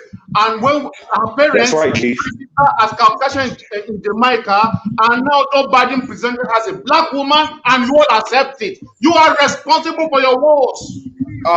First of all, time out. if we're gonna be clear, and then teach, I'm gonna let you come in. To be clear, you saying that Biden got all this records, all stuff, which there's no denying. I said that in the last show. You can rewind back, ladies and gentlemen. Don't forget to tune into the last show, where I did distinctly said that yes, Joe Biden put in that crime bill, but it goes deeper than that, Mr. O. It goes deeper. A guy by the name of Mr. Richard Nixon, Republican Party, war on drugs. Then Mr. Ronald Reagan, the supposed best president we ever had, he started it, and he kept it going all the way through. So Bill Clinton, along with Joe Biden, smooth talked the whole nation into 3 strikes in your route, when really is, nigga, this is the 3rd time I done talked to you. Sit your ass down for life. And then also, who said super predator? Yes, Hillary Rodham Clinton. Yes, she said that. And that they need to, what she said, come to kneel. Okay, so with that out the way, but we want to talk about now, look at what's going on in America right now. Police brutality is at an all-time freaking high. There's a target on me, Teach, and Beach Johnson's back under this man administration. But let's keep it real. Yeah. And then you gotta hold. I'll let you talk. Let me finish. Okay. And then we gotta let Teach go. And we got an AG who literally said that Black Lives Matter. Basically, I'm paraphrasing. Basically, like Black Lives Matter don't matter. They making things worse. This motherfucker didn't even. Yes, I said it. That motherfucker didn't even have the nerve to at least be like, "What is going on? What can we do?" He just basically like, F. But go ahead, Teacher. Fuck them all. Okay, that was lively. All right. Yes. I sent the PDF document into the group chat, and I don't know if you can put it up on the screen. Yeah. Just got it. But I'm reading through it, and to the untrained eye, it looks good. But let's look at it with a trained eye. And I'm gonna go down to the bottom of page 2. And remember, this is the Platinum Plan for African Americans. So we get our own special plan. Here we go. Yeah.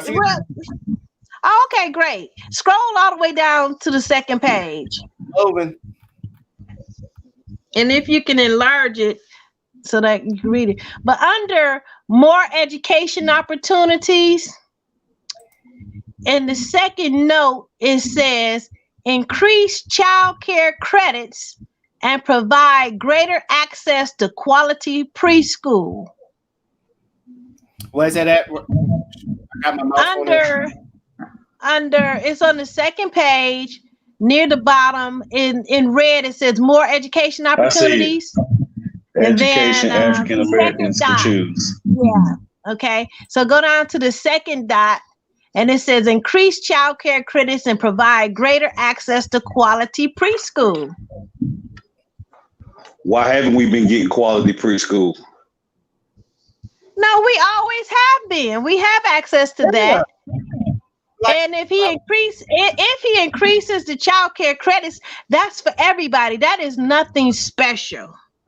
Yeah, and that's basically why we actually that causes more issue, because for those who are once again uninformed, you don't have to be on child support, but in order to have access to many daycare vouchers and access to that type of help, you do have to establish paternity. And once paternity is established, the government will automatically put the individuals on child support. So if you have a good situation going on, y'all co-parenting, and you go behind his back to go do this, and now he get a letter in the mail from the state saying he got to pay X amount of dollars a month because you inadvertently put him on child support, now y'all got a situation going on of this quote unquote platinum package. Any other place you want to look at? Yeah, under prosperous Black communities, it's in the right-hand column.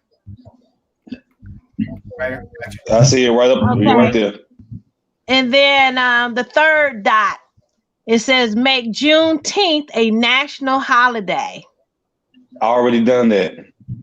Okay. They're already doing that right, like as of right now. Actually, it's already been made an official holiday as of this year. As of this Juneteenth that just happened this year, it's already officially a holiday and a paid vacation for those that apply.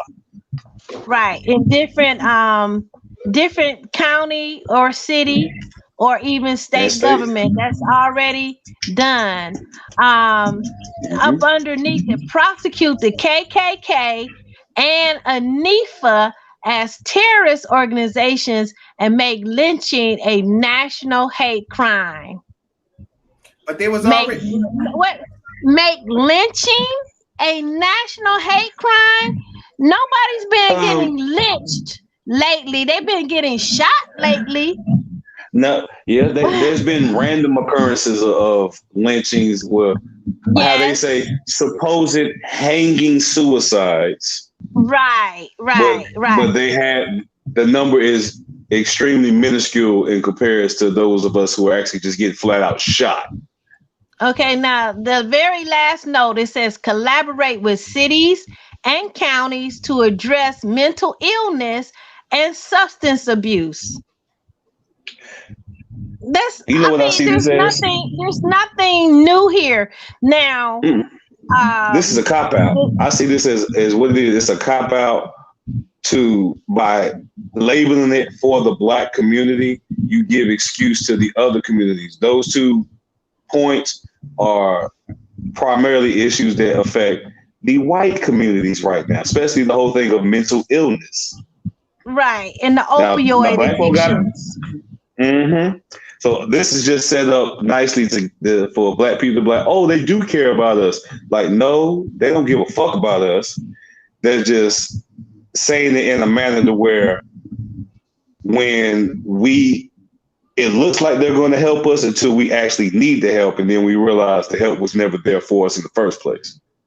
Okay, then you go back over to the left-hand column, still on the bottom of the page where it says education African Americans can't afford. And then you go down to number 3, it said increase the amount of Pell Grants and allow for vocational employment and second change homecomers. Okay, they didn't even proofread that. This is from a professor. The thing that I want to say is that this is probably the program that they're rolling out for America.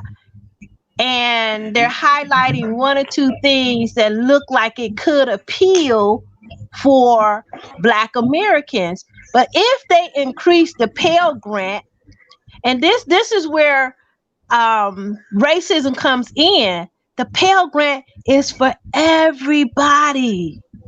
Exactly. Everybody gets the Pell Grant. It's not just Black people to get the Pell Grant.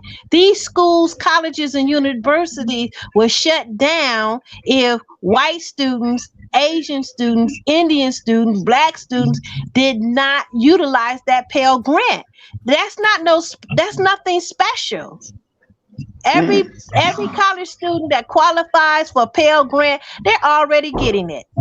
They're not opening up anything new. So this is what I'm talking about, propaganda. All these words that add up to nothing. All these words to make it appear as if something is being done. Now, someone made a very good point about this platinum plan. They called it the tinfoil plan. And the reason why they said it's the tinfoil plan, because the early part of this year, when the COVID hit and he created those monies, those grant monies for businesses to get to survive, the Black American businesses, for whatever reason, they didn't get their share of the change or the share of the money. Okay. So Of course not. with the money that's being allocated here, the money is not a grant. The money is in the form of a loan. And this is why African Americans are saying, hey, I'm a Black business owner. I didn't get anything when you was rolling out the free money, and now you want to loan me some money. Oh, thank you so very much. After my business have gone belly up. So this is why people are rejecting this, because it's a whole bunch of words that add up to nothing in terms of the increase in child care credits. If they sign a new child care tax bill, that's for everybody that has a child. Okay? And they try to make it seem like, oh, it's only Black people that need the child care credit. No, white people have children in daycare. They qualify. They work at Walmart's too. As And well they as the would take their Latino, tax credit. Filipino, and everybody else. Right. And I think the child care credit is like $2,400 per child or something like that. You know, that's been on the books. That's been on the books since my daughter is 40 years old. So it's been on the books for at least 40 years. That's not anything new. So this whole plan, the whole plan is just, let's just say it's for Black people. This is what we're doing in the government. And then if you go to the top of page 2, it said better and cheaper health care, affordable care you can trust. So they weren't able to kill the Affordable Care Act. So now they want to, say that we're going to give you affordable health care. We already have that under Obamacare. We have that. So it's just rhetoric. I mean, really just rhetoric. And anybody that's not aware, they can read this like, oh yeah, they're going to give us some, the school of choice. That's what they're talking about. They're going to give me a child care credit.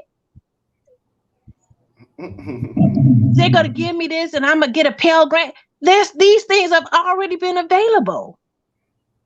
This is nothing new. It's nothing but propaganda and a way to try to tickle people's ears. And as Morris said, as far as the HBCUs are concerned, all he doing is renewing what was already set in place. He's not, this is nothing, absolutely nothing. Collaborate with cities and counties to address mental illness and substance abuse. Defend religious liberty and African American churches that lift the conscience of our nation. Huh? What does that even mean? We practice a separation of church and state. What does that even mean? We try. At least we try. No, what does that mean? We're no longer going to bomb Black churches? We're no longer going to go and shoot up Black churches? What does that mean? It means nothing. It has no functionality in our world. In 2020, that means nothing. Defend religious liberty? What? What do you mean? Fuel Black farmers and access to healthy foods to address food disparities. Huh? To address food disparities? They didn't even have a person proofread this thing. But prosecute the KKK and Antifa as terrorist organizations and make lynching a national hate crime. Prosecute the KKK. Just list them as a terrorist organization. So, take it the way you want it. But when you look at what's already in place and what they can, there's nothing new here. I guess that's my whole argument. There is nothing new here. He says that they're going to give them 3 million jobs. 26 million people are out of work. Put those 26 million back to work. Yeah, 3 million new jobs for the Black community. 26 million people are out of work. So what are you going to do about the other 23 million? So you're saying only 3 million Black people are out of work? No. I'm with you, Teach. I'm right there with you. And just listen to it. That's what I'm hearing in my head. Like, only 3 million, but there's 26 million people that need. Oh, okay, so, and you keep putting it out, the emphasis on the Black culture. Right. So you're saying there, out of 26 million people, I'm only going to facilitate the needs of 3 million Blacks. Mm-hmm. And go up into the blue section on the first page, and these are his major bullet points. And in the right hand column towards the middle, it says immigration policy that protects American jobs. What policy? What policy? I'm keeping my dog out this spot. Safe urban neighborhoods with highest policing standards. That's called occupation. Yeah, exactly. That's occupation. We're going to occupy the neighborhoods. Mm-hmm. This is all bullshit. Right. So this is the Platinum Plan. And like I said, they didn't even proofread it. And it's circulating all over the internet. And when you break it down, he has this all rhetoric, nothing new. 3 million jobs. Yeah, 3 million jobs, but 26 million people. You know, when I realized how bad this situation was, because I work from home, I'm at home all the time, except for when I go out to, the grocery store or whatever have you, and which is not much. When I went to Washington, D.C., and I went through the airport, one, it was empty. Two, there were no restaurants, none of the stores open at all in the airport. That's when it hit me about those 26 million people being out of work.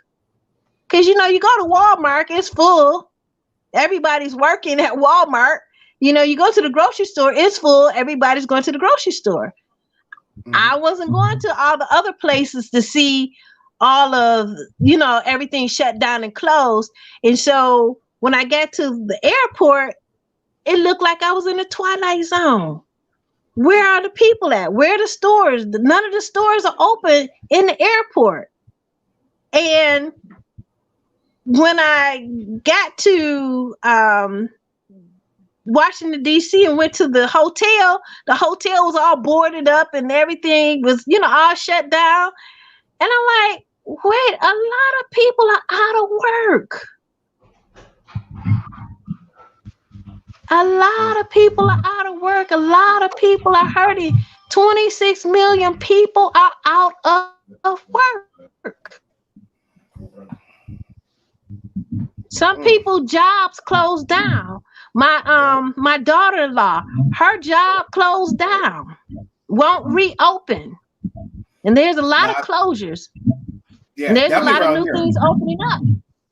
Yeah. But for the most part, that's when it really dawned on me when I got out and looked around and saw a ghost town. Oh, it's definitely happening over here too, and here in Washington. Me and my good friend from Seattle, we were just driving through the city the other day, and places that we would usually go to get something to eat, still boarded up, locked up, or have the for lease or for sale sign on. I'm like, dang. I said, this freaking pandemic has really tested a lot of businesses. It really showed the true colors of the business side of things. It's like, damn. Mm-hmm. I mean, it's crazy. But anything else you want to look on this platinum bill? Right. There's one thing: increase access to capital in Black communities by almost $500 billion. That is the loan that we were talking about. And they were saying, what do they mean by increased access? Increased access means that they're going to change the rating for you to qualify for the loan. Now, under normal circumstances, as a business owner, you should be able to have access, but they have to increase the access because for their ratings, it had African Americans in a decreased access capacity.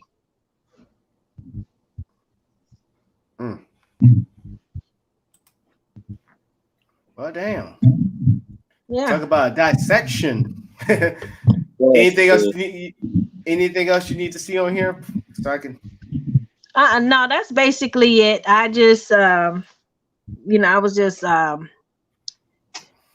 See, we have to be careful. And like we were talking about the Social Security tax or the income tax being removed from your payroll, we have to understand what is truly being said. Because everybody, hey, if they stop taking my taxes, yes, I'll be first one to be happy. But if they're talking about the Social Security tax, that's something different. So we have to understand what is really being said, whether the what they're doing is going to harm us in the long run or benefit us in the long run. And I want to say this. As a taxpaying citizen in my adult life, I'm going to tell you the best financial time African Americans had since in my time. And that was up under Bill Clinton. Under Bill Clinton, money was flowing. Okay. Money was flowing. You can work one job and still save a stack of money and go on vacation. You just had expendable money. You just had money. Under Bill Clinton, you just had money. Work your same job, partied on the weekend, go take 2 weeks this time and work a few more months and take off 2 more weeks if you wanted to. Since that time, it has been tight. You can work, you can get a second job, and the only thing you're able to accomplish is your rent, your car, your basic necessities, and you might be able to squeeze out a little bit. Mm-hmm. So that's what people really weigh, and that's the reason why they like the Clintons, because the Clintons, the average person can work an average job and still had money. Expendable money. After all your bills are paid, you still got a stack. Oh yeah, we're like this. It was more than that, Teach. We talk about access during the Clinton administration. That was the only time that most Black people in America will tell you to the face that was a great time. Why? Because if I hated my job, I could quit my job and go get another one and have a new one by Friday afternoon. Mm-hmm. Mm-hmm. Only thing, like I've been able to do that one time since during this administration. That was by the grace of God. But the Clinton administration was the only time was like, you know what, man, fuck you in this damn job. We even get five for another one. Before you even come back, drop this stuff off, and they looking at you like, well, what you gonna do? I'm like, can you hurry up and give me my last check? I'm late for my new job. Your new job? Yeah, I started yesterday.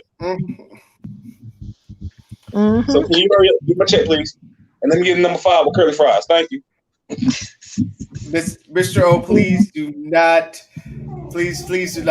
destroy your camera. Please don't. I'll drink some wine with you, but yeah, I think we should have more discussions about this because, like I said, we got different views on this.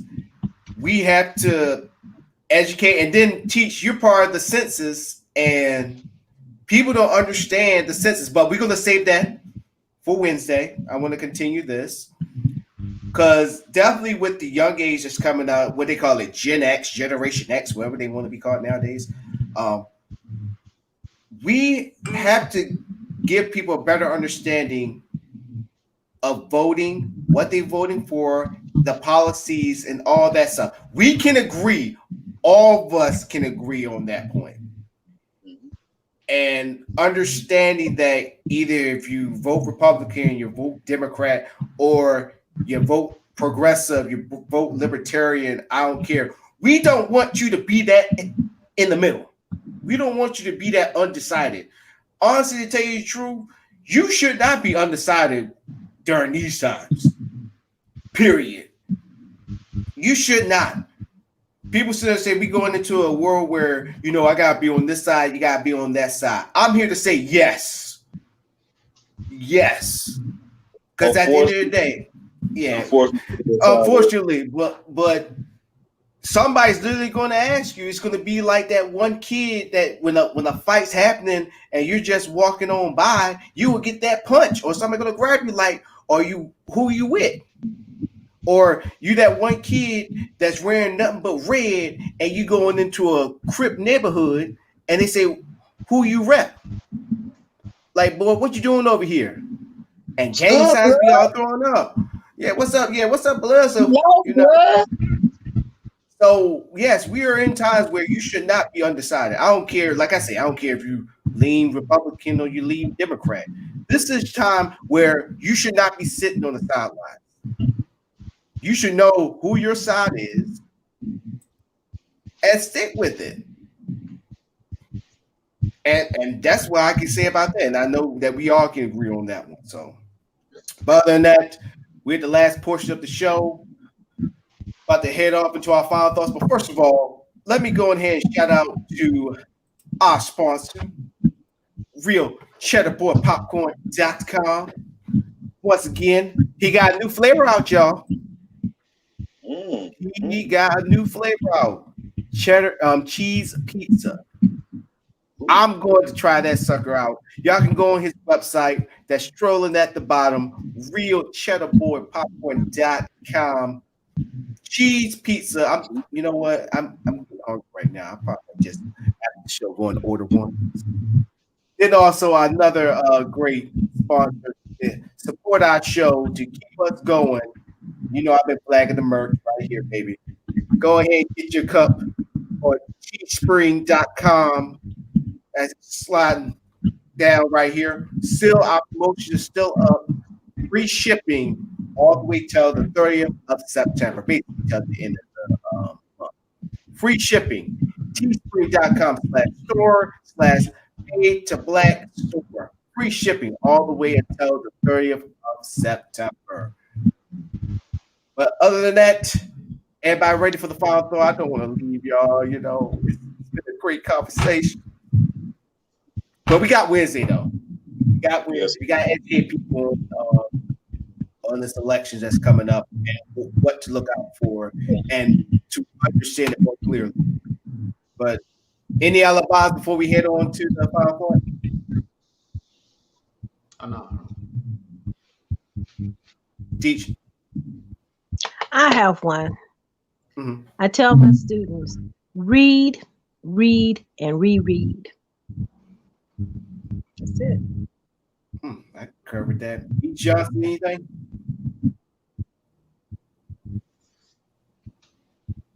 Oh, they Beast can hear me. Beast, can you hear me? Yes. Yeah, you good? No alibis? I know, brother. I'm good. Okay. I just like I like that pose. You was like, I thought the screen was frozen. yeah, me too.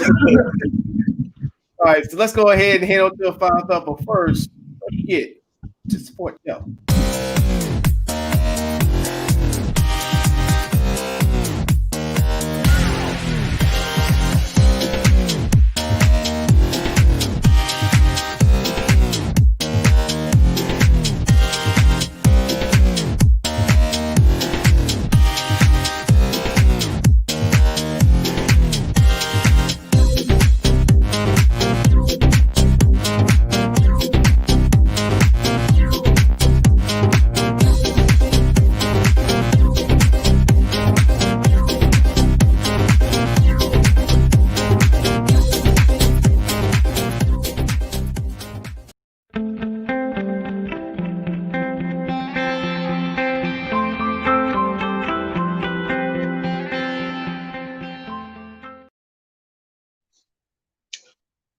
For my final thought, I want everybody to pay attention and really listen to what's being said nowadays. And listen to the way it's being said to you. And understand that everything that is spoken from the mouths of humans in this day and age is said with a level of double entendre and ulterior motive, especially when dealing with politics.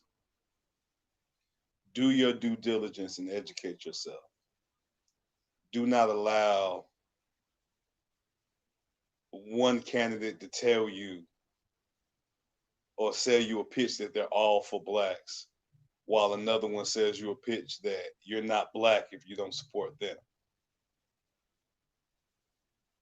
It's all sales pitch at the end of the day. They're trying to get you to buy into what they're selling.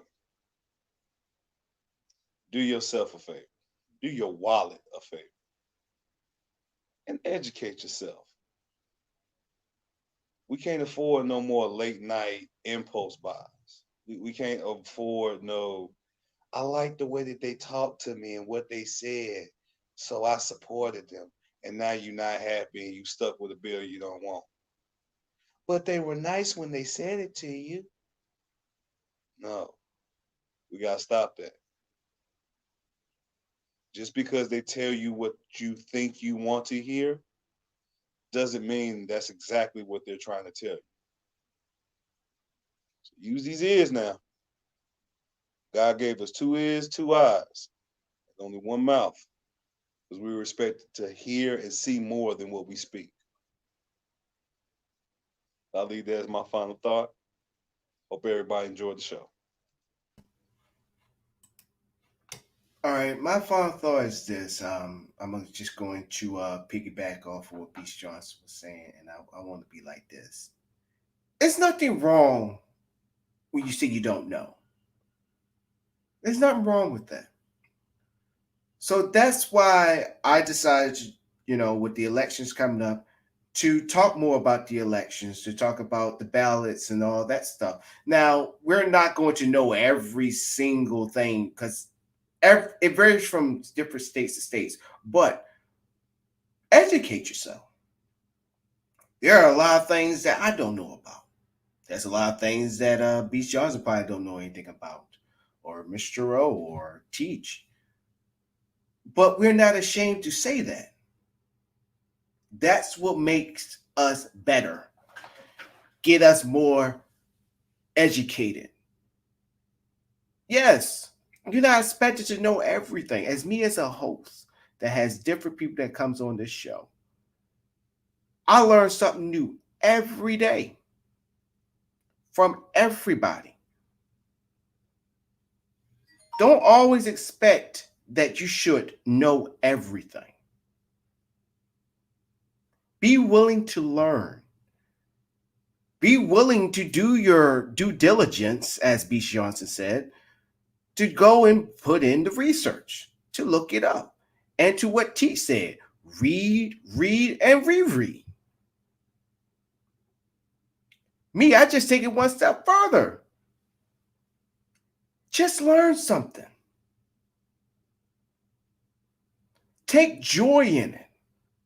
Take joy in going back and telling your homies on the block that think they know everything from everything, or going in a barbershop and hearing woulda, shoulda, coulda, wouldas, and you actually explain to them what's going on, what exactly the process is, how you do it exactly. But don't come off as a smartass. That's my only disclaimer. Knowledge is power. But here's the catch with all that. That may be all true. But not using that knowledge, what powers do you have? Even though that kind of came out wrong. Only thing I'm saying is, yes, knowledge is power only when you use it. So remember that. So to sum up what everybody said on this show and what we're preaching about the elections to help you be better for this election or whoever you vote for, just vote, is knowledge is power, but only when you use it. And with that, I yield the floor to Teach.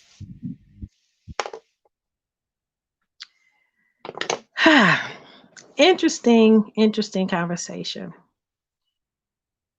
It says, in all of your getting, get an understanding. And I urge each and every one that is an adult to invest in your future by reading and understanding. As we went through this document, we pointed out policies that's already in place. So there's nothing new. So that's not anything to feel that, oh, we're getting something we didn't have. Many of these items are already in place. And we have to understand this is a campaign year. And we know that many campaigns are going to go out and try to appeal to various groups for various reasons.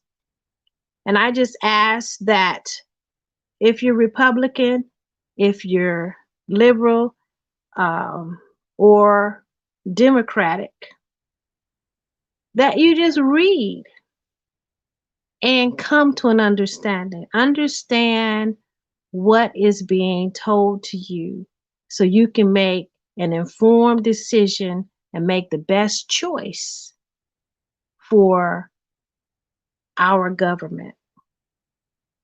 Everything that looks good is not necessarily good. And a lot of politicians on all three sides of the aisle will say things just to get your vote. And I would say, let us be diligent. And when you do vote, vote with confidence. Confidence that you are aware of the issues that's on the table, that you are aware of your needs as an individual and your needs as a community, so that you can make the best possible decision that everybody would rejoice. I remember the last election, which is the first election that I witnessed, where the people at large were unsatisfied, and that feeling has never changed. We witnessed corruption. We witnessed the vote being stolen. So for the first time for us, we see our democratic system failing. And that's why people are anxious. That's why people are unsettled. That's why people don't have any peace under this administration, because it's like sand going through our fingers. We can't hold on to it. We can't grasp it. It is spiraling out of control. Our nation 26 million people are out of work. Jobs have closed down. Businesses have closed down. People are being evicted from their houses. The homeless population is rising. So read to understand. Make yourself informed. And most of all, utilize your power. Not one candidate has everything that you want, but choose the candidate that best speaks your voice. Good night. Kwaheri Yakukaona. Goodbye until we meet again.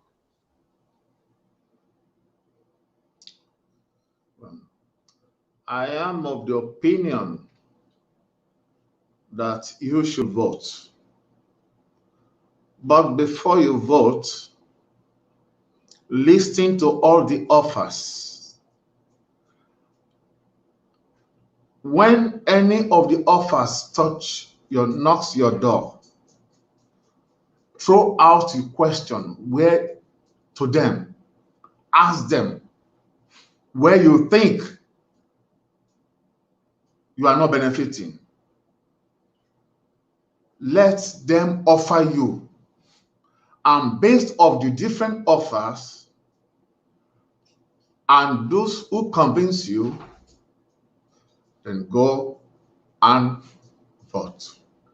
Whether your candidate wins or not, you have participated in the direction of the country. So vote. Do not be indoctrinated. Do not let them lecture you history. Today is today. Which offers betters your life? And based on that, vote for improvement.